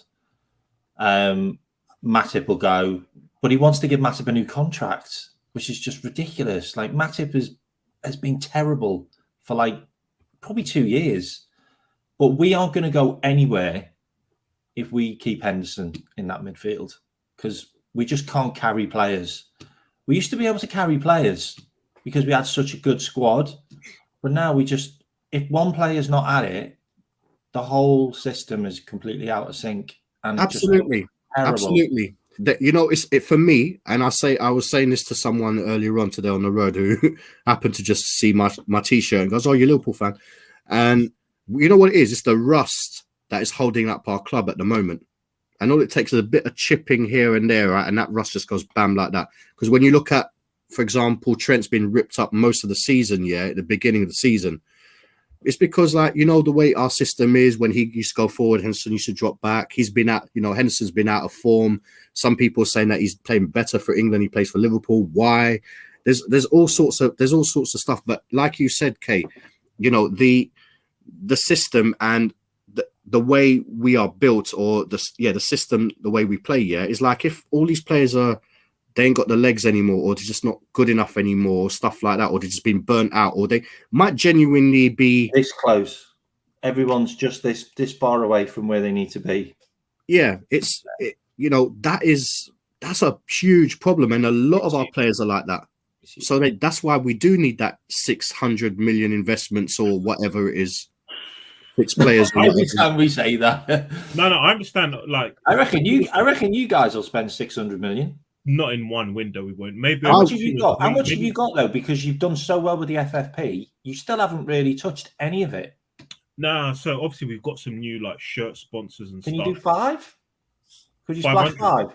What, in one window? Yeah. I don't think we will. I don't think they will either. Not in one window. Weird as well. You're not actually linked with anyone either, really. Like I know that Ashworth's been scouting Diaby and the 2 Thuram brothers. I reckon you'll get all 3 of them. I'll tell you what. Sorry to get into get involved, but you know what? Those 3 that you mentioned, the Thuram brothers and Diaby, I'd kill for Diaby. Yeah, just to give Salah, competition, because Salah's just walked in and he's been brilliant, in fairness here. But come on, there's been some games that he's been like absolutely piss poor, and you need someone to be. Then when you have someone like, what's his name, Elliot, and no disrespect to Elliot, he's a brilliant young player, but he's not on that level. But Newcastle, and another thing with Newcastle, you don't hear what they expect. They're very quiet with their stuff, and that's exactly a hallmark of a brilliant team, because you're not putting your cards out there. You're seeing who you need. Yeah, I didn't even, when you got Isaac. Yeah, it was like, I didn't even know he was going. I was out of the blue. There you go, and he's been brilliant. I was like, no way! I really wanted him, but in fairness, instead, Isaac was brilliant last season. No, in fairness, we actually wanted to sign Ekitike first. He was our first target. Okay. He couldn't even get in their team. Yeah, so we wanted him first, and obviously went to PSG instead. So then we went. That was a weird deal. The PSG one, wasn't it? Well, he's He's young. He's French. Didn't he go on loan? Like, they didn't even get any money for him, did they? Didn't he just go on loan there? I think he's on loan. I think so. He's going back to Rhyme. Weird deal, that. Yeah, but obviously Messi and all those. Messi's 35. It's just the opportunity to train with those guys, and obviously these young French players. It's a dream to play for PSG. I think Messi's going back to Barcelona, isn't he? I heard that as well. I've heard that. Yeah. There's rumors. Because he's not signed a new contract. Yeah, I mean, he got offered like 350 million for a year to play in the same league as Ronaldo. Yeah, I heard Aubameyang might go back to Barca. He's such a good player. Like, Jesus Christ. Aubameyang? No, Messi. Just Messi. Still. Yeah, but in he kind of Spain. walks around the pitch now. He kind of like looks at you as if like, do my running for me, mate, sort of thing. Well, he's got He's Mbappe, got that hasn't he? aura about him. To Have you be seen fair, the pair of them play together? I mean, they are playing like pretty like low level teams in France, like, but my God, like, he's still a legend. He's still a brilliant player, and you know what? He's earned that right. To be fair, when you look at him, you know what I mean. He's been consistently brilliant all throughout his career. You know what I mean. It's like, well, yeah, man. I don't need to do it. I don't need to prove anything now. I've completed football. He can retire tomorrow and be like, you know what? I've won everything. Done the full circle. At first, before the World Cup, it was the thing that Ronaldo's won a major trophy with his country. Now he's a clip to Ronaldo. Do you think the Messi Ronaldo debate is just over? It's finished now. Messi's won the World Cup, so that's it. It finished with the World Cup, and then it really finished when he moved to that bloody league in the middle of nowhere. Because that's just like Messi wouldn't do something like that. Yeah. I don't rate him for that move. And also, he's only done it for the goals. He's only done it to keep on scoring loads of goals. But they're not going to count. True. I heard. League. You know, Argentina played Saudi Arabia in the World Cup. I heard that Messi is an ambassador to Saudi. I could be wrong. I need to check my facts. I need to fact check that. But those were some of the talks after that game. People were arguing or gossiping that Messi threw the game because he's an ambassador to Saudi, whatever, some shit. So he is affiliated with Saudi, so he could go there for a year, get a nice payday. But he's rich. How much money does he need? I don't think he would. Taxes. I think this guy retires at maybe at Barcelona, or he retires maybe at PSG because he doesn't. What's he like? You said, well, he's completed everything. What's he got to prove now? Ronaldo still maybe wants to play, and good on Ronaldo, as in I don't rate him for where he's gone, but. You know what I mean? Even like the season before last, he scored over 20 goals or whatever it was for Manchester United. He still got it. But, I don't respect him. And like, I do, man. As a player, I rate him. Watch the interview on... Piers Morgan. Yeah, he's got himself sacked. That was poor. He really didn't do himself any favours. Nah, he didn't cover himself in glory there. No, but at the same time, you know what I mean? What he's done is he's put awareness out there. As to how Manchester United are actually being run, because no one would know. No, that's true. That's true. Yeah, it's a bit of both, isn't it? What was I going to say? I was going to say curveball. So, I'll check out this scenario. So, Jose Mourinho is linked with PSG next season. What if he goes to PSG next season, Mourinho, and Messi stays and wins the Champions League with Mourinho? Now, is that completing it all? I can't see Mourinho and Messi being a match made. I just don't see it because Mourinho's pragmatic. But would Mourinho win the Champions League with them? I don't know. They're just polar opposites. They're just Messi's. Because they haven't got anyone else unless Pep wins. But I don't think Pep's going to go. Like, one thing about Mourinho doesn't like being outshined by the players. Okay, if he goes there and Messi's like the main man, like, oh, I'm the man. Mourinho, that will hurt Mourinho's ego because Mourinho is like that. He falls out. Got Ramos there, and Ramos was his guy at Real Madrid, wasn't he? He was his dressing room guy. Mourinho does not like being outshined by the players, so him and Messi would just. I was just putting it out there. No, yeah, absolutely. I agree as well. I don't think he likes being outshined, especially like Ramos. Fine, Ramos is a decent defender. You know what I mean? A world class defender, but Messi really makes the world go round, innit? To be fair, and if he's going to have him, and I could see Messi like being put on a bench or being dropped because of Mourinho's ego or Mourinho's way. Definitely. That'd be insane, him going back to Barcelona though. Like, basically with all those kids as well. Like, they'll just be able to like learn off the so much off him. Like, that'd be mental. Barcelona, do you think we'll have Klopp next season then? Sorry? Do you think we'll have Klopp next season? Yeah, I think so. I don't see any. They're going to look at it, and he is FSG's perfect guy because he doesn't speak out. You know what I mean? The club are, they're not spending money or huge money or whatever it is yet. All right, they're spending money, but 30 million net spend a year. pretty Yeah. much. He's you know what? I would love Jurgen Klopp to run my business. Do you know what I mean? Because he was going to save me money. Do you know what I mean? And you know, I could still attract who I want. You know what I mean, and stuff like that. So I do think he's going to be here. And look, I'm not totally against it. Yes, I have my views on Jurgen Klopp, and you know, I do believe maybe it is a time for change. But at the same time, I can look at options in the sense of like, listen, he's been one of the most successful managers in my time. Yeah. And when I look at it and think he's a brilliant manager, but you can't pick the perfect person. There's no one that's perfect in it. And he's not perfect. But because we play, we watch football and there's millions of fans that watch it, we all can see what the problem is. And sometimes, when you're not in that situation, you can see the problem better than anyone else, being an outsider. And I think he just needs to allow his ego a little bit and kind of like, if he was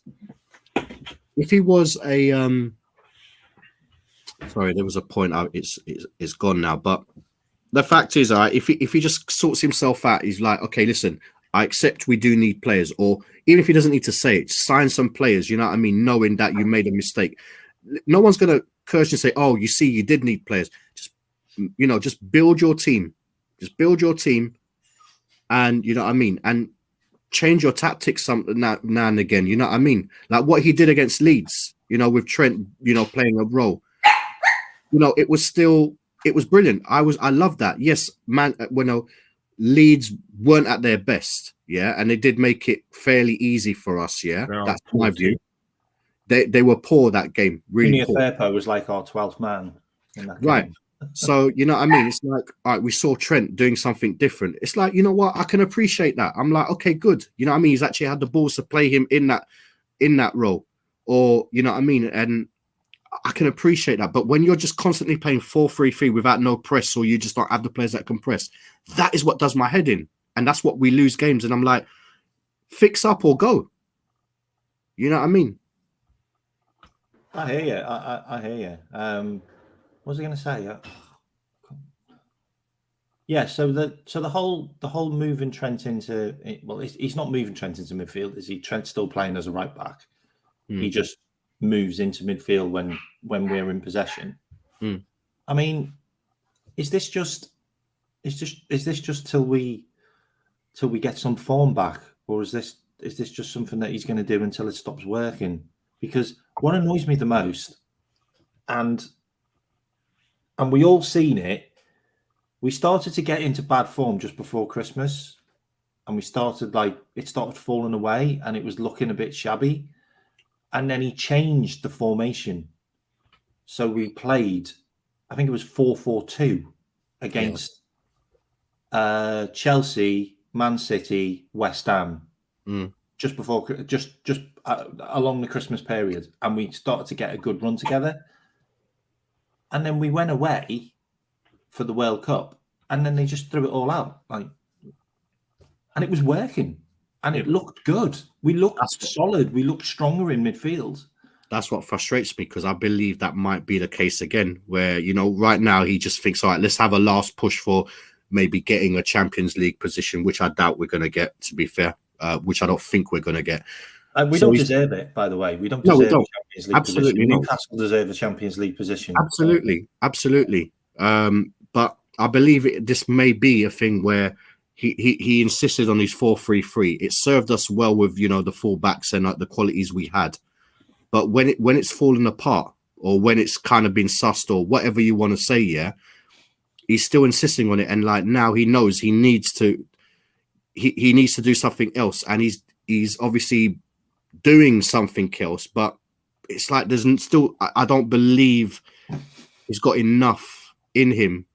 You know what I mean? To like do another thing. Like when you look at Pep Guardiola, he's not afraid, to change things and do something completely different. Yeah, sometimes they can fail. Sometimes they at least try. You know what I mean?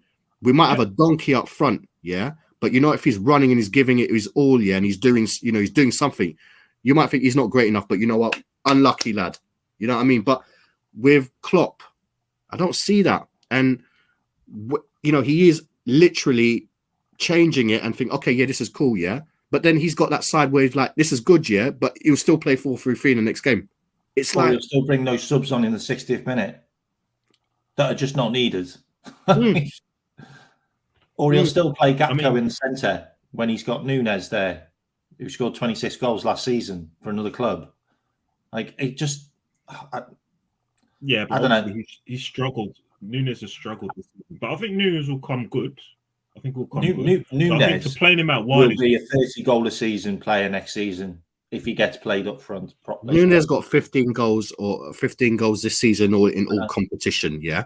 He's not done too bad. He just needs 5 more or whatever, and it's 20 goals, yeah, which is a decent return, especially with all these problems that he's got, like he can't speak the English, he plays out of position or whatever you want to call it, yeah.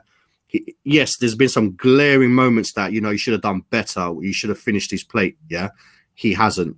But when I look at him, he's only human, innit? And when you look at him, he's defending at left back. He's going there. When I look at him, yeah, I say a quality striker should always be a selfish striker because you bang goals. And yes, sometimes if you're playing in different systems like a Champions League or you really need to win or whatever, yeah, then yeah, you open, you know, you free other players and you give them the, you know, options and whatnot. But he's doing so much. He's doing too much. He's trying to impress too much. Yes, he's got pace. And I think Jurgen Klopp loves the idea of having pace on the flanks. That's why he's always on the left and with the hard work. Because when you look at Sadio Mane was a hard worker, yeah, when he was on the left. And Diaz had come in to replace that. And obviously he got injured, but he was doing decent. He was defending. Diaz was defending. They were starting to have an understanding. Then he got injured. Then obviously Núñez has come. Yep, you know what? You work hard. You know, you got the pace. Play there. You know what I mean? And I think with him, I still think he can be a success. Yes, he's got a bad first touch. And yes, he's not lovely on the eye. But you know what he offers? He offers something completely different to a lot of number nines. What he offers is just literally a battering ram and a different approach, a different idea. Yeah. I think playing him out wide is just kind of sort of taking the heat off him as well, as to like taking the pressure off him to score goals.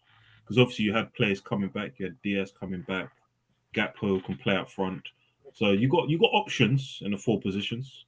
It's crazy as well because the stats for Diaz, not for Diaz, for Núñez, he's literally on track to be the worst ever striker at scoring goals with chances this season for Liverpool. Like Benteke's got that record. But the thing is it's incredible because we've had such a weird season that Salah could have broke his own record if he'd have got the chances which Núñez got, because every single big chance was going to Núñez and he was missing. Like, he's missed over 25 big chances and like he's missed like about 4 1-on-1s that would have won us a game. Literally, they would have won us the game. And they were like in the 80th minute as well, some of them, like massive chances. And you're like, let that fall to Salah. And there's this crazy stat as well. I think I've told you this stat, haven't I, Seb? If Salah gets the ball passed to him 50 times in a game, we win the game. Since he signed for us, that stat is real and it happens. Pass the ball to Salah 50 times, you win the game. Because Salah always gets the ball in dangerous positions. But now he doesn't get the ball in dangerous positions anymore because we have Núñez. And this whole Núñez thing is just, it's the reason why we're in the mud. Because not only did we sign a player that was so high paid, like as in transfer value, we did it exactly the same time as Man City got Haaland. Yeah, so they and it's the whole you're up against Haaland, and that's not fair. That's really not fair against him.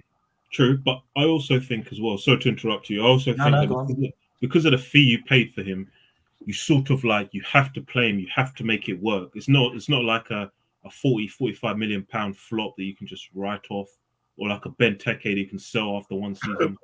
Because you paid so much for him, you have to use him. and he's not He was going anywhere. He was a diamond as well because he only had one good season, to be fair. Like the season before, he only got like 6 goals. He's only been a professional player for 4 years. For So 4 he's on years. form again to go from like 15 this season to like 35 next season, and I think he will, seriously. So this is needs it. to be played up front, like He straight needs to down be- the middle. He does need to play up front for sure, because that's his natural position. I don't like the idea of him playing on the left, but then with Diaz obviously coming back now and stuff like that, the likelihood is he probably will. But the thing with him, not even with him, but the stats thing. Stats sometimes can be important, but you know what? Sometimes I think these guys on Sky Sports are just literally just doing rubbish, man. They're just throwing any kinds of stats at them and making him look bad. Because the thing is, he's like I said, he's missed some glaring chances. There's been some poor things, but the guy still scored 15 goals. And like you said, I'm not. Look, I know that. I hear you. I'm not saying he's crap. He's not crap. No, I hear you, and I'm not saying that at all with you. I'm just talking generally speaking, because when you watch TV, they're going to come out with a stat on your top left saying that Nunes has missed the most since 1974. God knows what, and these things just don't. We don't need to be hearing this. We don't really need to be hearing this because what it does, it's not really relevant. Yeah, the thing is, if he's missed like 10 chances in one game, in a Champions League final, but he scores that one goal that wins 1-0, who's going to give a shit? No one cares. Yeah, I get that, but he has. I'm going to give you the stat as well. I'm sorry. He has, but at the same time, he has five plus shots every game. That's more than any other player in the Premier League. Every game. I hear that, and you know what? That's because Liverpool create big chances, but he doesn't score them. But and the thing about it is, I think Klopp knows it as well because he's not played. He's not played for a while, so he's missed so many chances now that Klopp's like, I can't trust this guy. Like, I can't trust this guy. I'm going to have to go to my Jota, because Jota was the reliable one, the proven one. He'd only get like one chance a game and he'd bury it. And I think that's probably why he's going to Jota. And for me, Jota looks like a pub footballer right now. He is terrible. Like, I know he scored 2 goals, but my God, he could have been dragged off at half time. It's true, but I think that's Klopp him trying to get him to play his way out of bad form. To be fair, and playing a player out of bad form into good form in a team that's not playing good. It makes a lot of sense. Absolutely, exactly. But then this is the Klopp way, and that's where people would say his tactics are not good, or is this his mentality or what he's doing is not good. It is that, and maybe you are right, because this cut on his foot or something like that's missed it all this game. I don't buy that 1 minute. Yeah, he hasn't obviously been playing a lot, but the thing is, all right, this guy, I am a Nunes fan. Yeah, I don't get me wrong. I do smash like the TV in that when I see him missing a golden opportunity. But I think next season you'll see a lot more better for me. I think he's trying to prove himself. He's had some issues, obviously, with the thing against Crystal Palace, where people have wound him up, and then you see that he's missed chances, but then you see him defending like a left back, and then he's just doing too much. And you don't want him doing that. You don't want your that's why I said, earlier, the strikers, they need to be selfish. They don't need to be working that hard. You got to work hard, of course, but I don't want to be seeing you like, as a defender when you should be more up front, because you are dangerous. You're supposed to be dangerous. And by the time he runs up there, because he's only a human, by the time he runs up there, you're tired and you're just going to drag your shot, and then people are going to say, what an idiot. You know what I mean? And you're right as well, because like that actually happened. He dragged his shots because he wasn't up front. Like he wasn't, in a position to make the move to get the ball. The whole structure of the actual play didn't come that way. It was probably just like a long ball or a Keita pass. Because him and Keita had a really good good flow with them. I know a lot of people hate Keita, but like he got a lot of chances off Keita passes, by the way, when he was in the team. Got a question for you guys, just off the slip of the tongue. So I wanted to ask you about a couple of midfielders that just sprung to my mind. but I want to ask you about. I don't know if you need a striker or not, but you don't need one at all. Okay, No, all right. no, we've got too many now.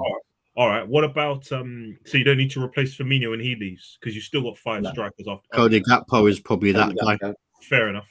Okay. What I about? mean, if he keeps Jota, then you've got Jota. Yeah, fair I play. mean, for me, I think Elliot could probably play a good 10 position as well. Like, What I want to ask you about? What do you guys think of Maddison and Tielemans? So Maddison's got a year left on his contract. Tielemans is out of contract this summer. Yay, no. I like these. Go on, you go first. Go on. Sorry, I like these players, but you know what? Klopp doesn't play that system, so I don't think we'll ever get someone like that. You just look at Carvalho. I mean, he could play like that, and Carvalho doesn't get games. I like them. I do rate them, but spot on. I think Maddison's another injury-prone player, which I just don't want any more injury-prone players. And Tielemans, he's got about 8 million miles in his legs. I think he was playing first-team football for Anderlecht when he was like 15, which is insane. He's been playing football every single year, and he's playing again now. Like, he got dropped for a while, but he's back in the team. He's got too many miles in his legs. Bit like Jude, if I'm honest. There's a midfielder for Fulham. What's his name? Paulinho. I like him. He's really quite good. He's brilliant. He was 15 million him. Like. This is what gets me crazy with Liverpool, because like we can spot the talent, but we just never take the chances on them, and we let, like, you know, we'll find someone. We think, yeah, we'll mark him down. Yeah, he goes to Wolves or something. Nunes, for example, that had gone to Wolverhampton. This even up till now really gets on my nerves. Yeah, you know, they didn't take the chance on him. They identified him. He's gone where he's gone. Yeah, he's doing okay or not so great, or I don't know what's going on. Yeah, now they want to buy him, and it's going to cost them around 75, 80 million quid when you could have simply got him for 34 million. It's ridiculous, and that's what Liverpool do so much times, and it really gets on my nerves. Need to stop doing that, because Enzo nearly ended up at Wolves. Which Enzo? You know, Enzo Fernandez. Yeah. Oh, really? Wow. Yeah, he was supposed to go to Wolves, and then you know what? Benfica got they took a little while to like reply or whatever. Then he ended up at Benfica for stupid money. Yeah, and he's at Chelsea for 110 or whatever it was, the buyout clause or God knows what. Yeah, and Liverpool were interested in him, and we did need someone like him, but it annoys me. That Enzo thing is mad. I watch him play. He's basically Jorginho. like they let Jorginho go, and they've signed a younger version of him. But he's not fast, and he doesn't do anything special. He just passes the ball left or right, like and just. I haven't seen anything from him that makes me think that he's any better than the guy they just got rid of, Jorginho. The thing is, what you just said there is exactly it. You know, he's a younger version of Jorginho, but Jorginho on his day, you know what I mean? He's a brilliant player, he's an orchestra. And sometimes people play that way, you know what I mean? I've been watching like a few other like channels, and they were talking about a Genie. Genie was a ball retainer and stuff like that, and he played it simple, you know, he worked hard and he doesn't miss games. That's what this guy is like. Do you know what I mean? And Genie could play forward and stuff like that as well if we wanted to, but we never did. But we do need someone that can pass the ball around, sometimes keep it single or see a little pass here. And, you know, I don't know. There's a name that splits opinion. I know some Newcastle fans are interested. Someone, I think he might have been linked with you lot before, Ruben Neves at Wolves. He's a full Portuguese international. Yeah, I think he's great. I think he's great. Brilliant. Yeah. I'd take him. I'd definitely take him. And he's also take set pieces. Like, yeah, you know, take Trent off the set pieces because he doesn't seem to ever do anything with them, like score wise. And we've only got one person that takes free kicks, and you know what? Trent does take decent free kicks and that, but you know what? We need. I still don't think he's that best. He's that great, and we do need set piece experts and stuff. Because when I look at Trent, there's sometimes he can create a magical moment, but there's a lot of the times that he's just hitting walls, or it's just a bit too far, or Henderson. Can't Gapco take free kicks? I think he can. Even Van Dijk could take free kicks. You seen Van Van Dijk? Dijk for taking free kicks for Celtic and Southampton. I think he scored quite a few, like absolute belters as well. Just not going to do that now. On top of Van Dijk, I was listening to radio last week, and apparently, was it Marco van Basten was saying that Van Dijk's not a leader; he's not captain material. I don't listen to those kind of people. I think Van Dijk, for Liverpool fans, we see what it's like when he's not playing or whatever. We do miss him. But there's a guy, all I hear is shouting, screaming, telling his defenders to go here, go there, come back here. He's definitely a leader. Definitely a leader. And I don't know, they're not. He's definitely a leader. There's a question there. So Newcastle will never drop their standards to sign Mount. Yeah, do you know even this same guy before that, I was reading the comment. He said that Liverpool don't need Mount, but you guys need midfielders, right? He's young. He's got energy. I was going to read you the stats on Mount. Look here. The statement there. Like 10 goals, 11 assists last year. Like Mount's a 10-10 every year. 10 goals, 10 assists every year. He'll get you that. And to have him in our midfields. I'm not keen on him, but you know what?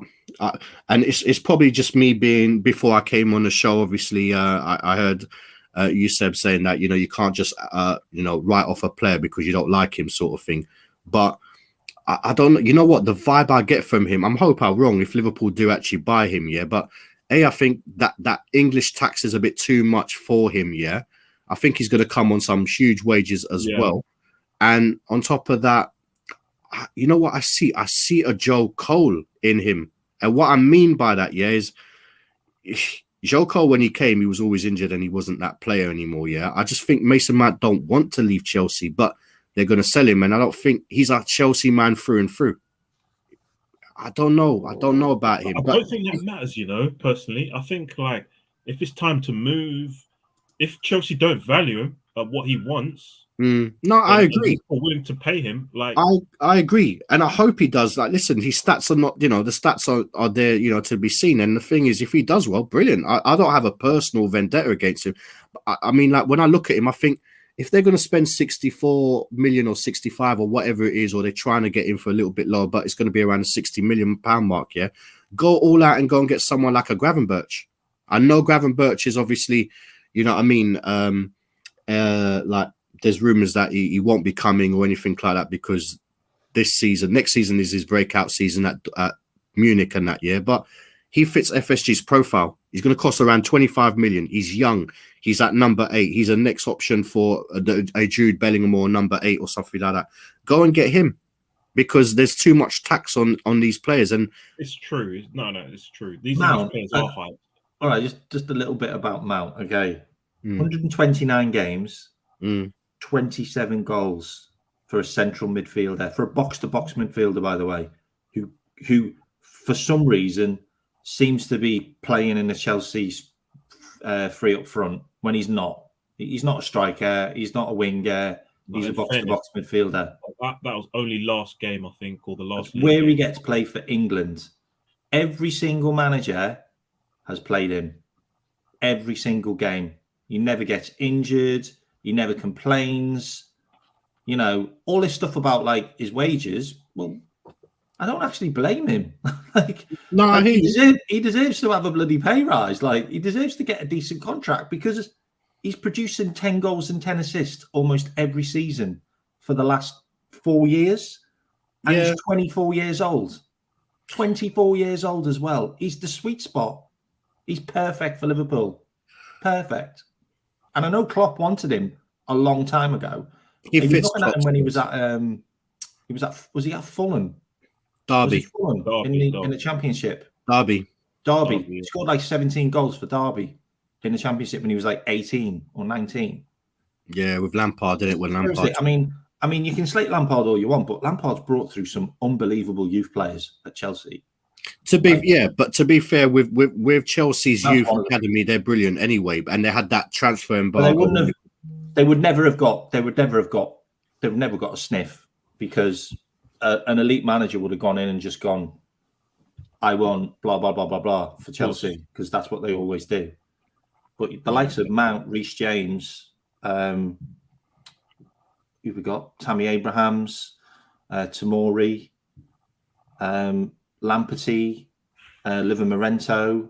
Who are all the other? I mean, there's so many Chelsea like English kids which Chelsea have still got, flourished Their Chelsea academy is still got- brilliant. because of Frank. Who's that guy that's injured that Chelsea have got? That was on loan at Southampton Weghorst. last season. The striker. Yeah, what's his name again? Oh, The not Italian Weghorst. guy. Oh, is he Italian? No, No, he's, He's injured. He's out for the season. Isn't he Albanian? yeah. I know you're talking about. He's out injured. Yeah, he's out injured. Because we were looking at him in summer. He's got a really bad injury record. He has. Not Livermorento. What's it? I know. Brozier. You know what? I'll have a look. Brozier. Yeah. I'm in front of Brozier. me. Armando Brozier. He's still only 21. Yeah. 109 games, 19 goals. He scored for Chelsea, by the way. That guy. I didn't even know that. But yeah, and Lewis Hall, like Chelsea have got him as well. How good is Midfielder, he? isn't it? Midfielder. Yeah, it's sad though because the thing is, I mean, like remember they couldn't spend money that season and stuff like. And Lampard 2 did years. bring some. 2 years, wasn't it? That is Yeah. 2-year plan. But the problem now is you again going to Chelsea and how with their owners and stuff like that. They just spent over 600 million on on players and stuff like that. Then these poor guys are never going to get opportunities. They're going to have to go out and look. That's what Chelsea do. I mean, even Abramovich days. I mean, they've always had brilliant academy players, and these guys just go out somewhere and do brilliantly well. You know what I mean? And it's sad. It's sad for Chelsea. For Chelsea, I don't know how Chelsea fans how they feel with all of this. I mean, actually, I do know because I've been on a few of their shows, and they're not happy with the state of their club and whatnot. But when you look at them, what they need is that one person to come in and just change everything because they got the perfect infrastructure. They got the brilliant academy. They got a decent stadium. They got the money if they need to buy players and stuff like that. They just need someone, they need the infrastructure more than anything else. And they are potentially very, very dangerous because this season, with all the players that they've brought in, they're not getting no Champions League. They're not playing that great at the moment. But you know what? They still got Nkunku coming next year. And all they need to do is just say, right off this season, just get used to the Premier League because next year we're going to challenge with a good manager, with maybe a better sporting director or whatever. Do you know what I mean? So, but obviously with Chelsea, the location there in London, obviously all these high profile players from abroad, they want to live in London. Yeah.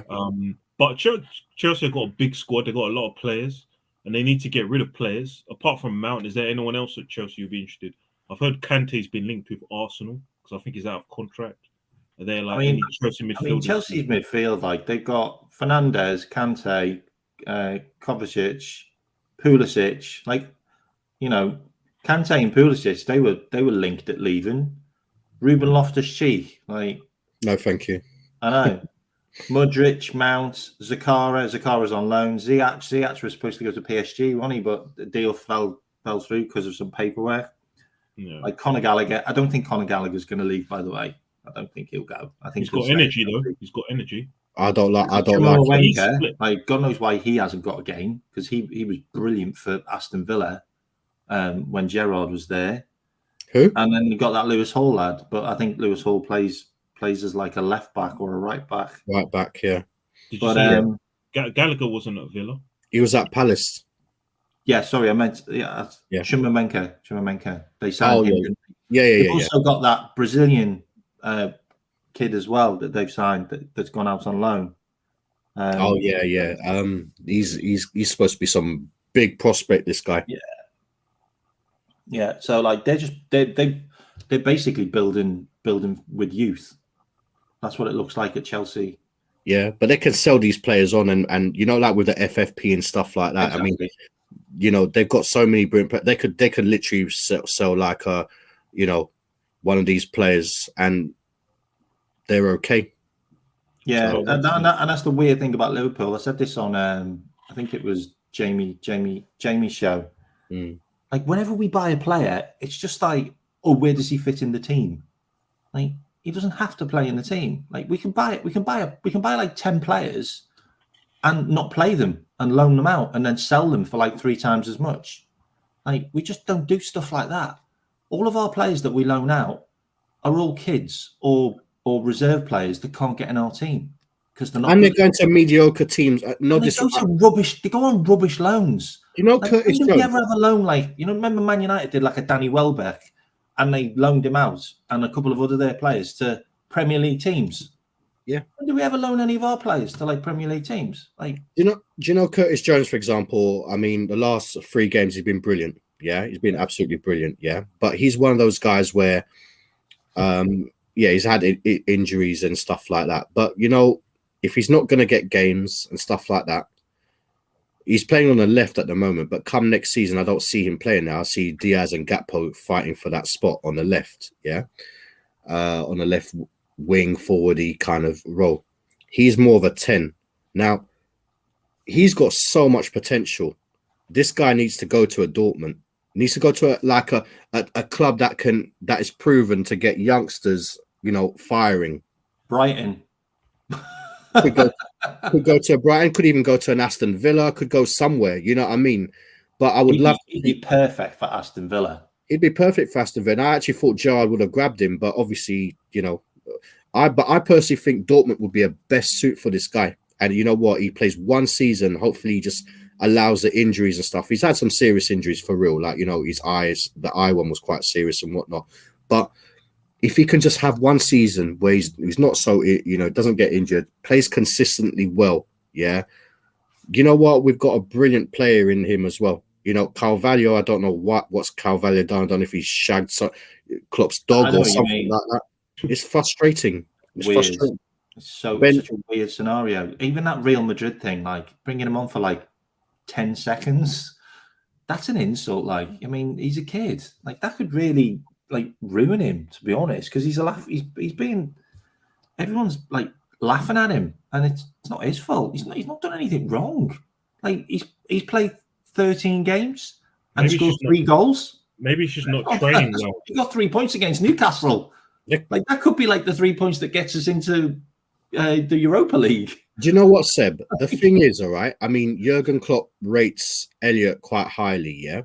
Every time when I'm watching, like inside Anfield or whatever, yeah, the one player that's them two, they're always like this, all right, is Carvalho and Elliot because they're Fulham connections and stuff like that, yeah? I don't get what this guy... It must be an attitude problem, or he doesn't, that we can't see. Like, us fans, we just think, why is he in a dungeon? Why is he locked up and stuff like that? But when you look at his game, all right, fine, he's young, okay, and he does get bullied off the ball. But you know what? He's not been that bad for Liverpool when he's played. So I don't understand, and the only way to become good and to get better is by playing football, against the best, because that's how you improve. And he doesn't get that opportunity. And now I'm hearing he's going out on loan. It's like, okay, fine, go out on loan. You know what I mean? Make sure you go to a decent club as well. They get a decent club in for him and he improves. Because if he's going to go to somewhere in Scotland in like, a mid-table club like that, or goes to Blackpool or something like that, it's not really serving. He's not really Bolton. They seem to be our outlet clubs. And yeah. Kilmarnock. Oh. When I play FIFA, I see a whole bunch of players. Mediocre teams. Yeah, these things happen, man. Even one of that Garen Kill, that young Australian, he's on loan at Hearts. That's like your. Haven't you got them as like an affiliate club though? Not yet. We're looking for one. Because Chelsea have done it. They've got like a smaller Dutch team as a feeder club, an affiliate club. So I think we're looking at all those kind of things as well. The thing about Carvalho, and this is what I don't get, is he's playing Jota into form. Yeah. Well, you could have played Carvalho into form. Like, if Carvalho is so bad, which he's not, then you could have played him into form. And also, do you remember that game where he played Elliot as a left winger and he had Carvalho on the bench? Like, if you want to kick a man while he's down, then we'll play every other player in every other position in your position, but not you. Mate, we've been doing that. We've been doing that all season. 17 goals for Fulham in the Championship, by the way. Like, brilliant with man's with football. Man's football. He wasn't bossed off the ball there. Mate, He was played in the right position, which is a number 10, mate, which just to we let you didn't know- have a number 10. So we Just to bought let Gakpo. we had Carvalho. mate, we've had a solid defense this season, yeah, and we've actually been doing that. Dan Burn, who we've got What a from player. Brighton, he's What a been player. playing as a left back all season, and the majority of most of his career games, he's played centre back. But yeah, we've had a few. We've got one of the best defensive records in the league, and he's had like a shaky few games. And we've got Matt Target, who we got from Villa. So obviously Gerrard sold Target, and you lot Villa bought Digne. Obviously, Target had a good second half of last season, but he got injured in December against Chelsea, and since then he's never got back in the team. And right now, Dan Burn is not a left back; he's playing out of position. But we need a left back because Matt Target can't dislodge him. So if you can't dislodge someone who's playing out of position in your natural position, that's obviously demoralizing. Well, we've got Shimakash. You can have him if you want, because he never gets played. Yeah, Doesn't matter how bad Robinson plays, Shimakash never gets a game either. yeah. That's an interesting Yeah. one. What do you think about Europa Thursday football? Would you have that? Actually, Big up Ravi, by the way. I'm greedy. I'm really greedy. Yeah, I mean, I can understand, like, you know, a lot of Liverpool fans that might turn their nose on it because we've been used to that, you know, Champions League spot and whatnot. But listen, that's one trophy Klopp hasn't won. So if he wants to like create the board with Liverpool, then he could say, well, he's gone there and he's won that.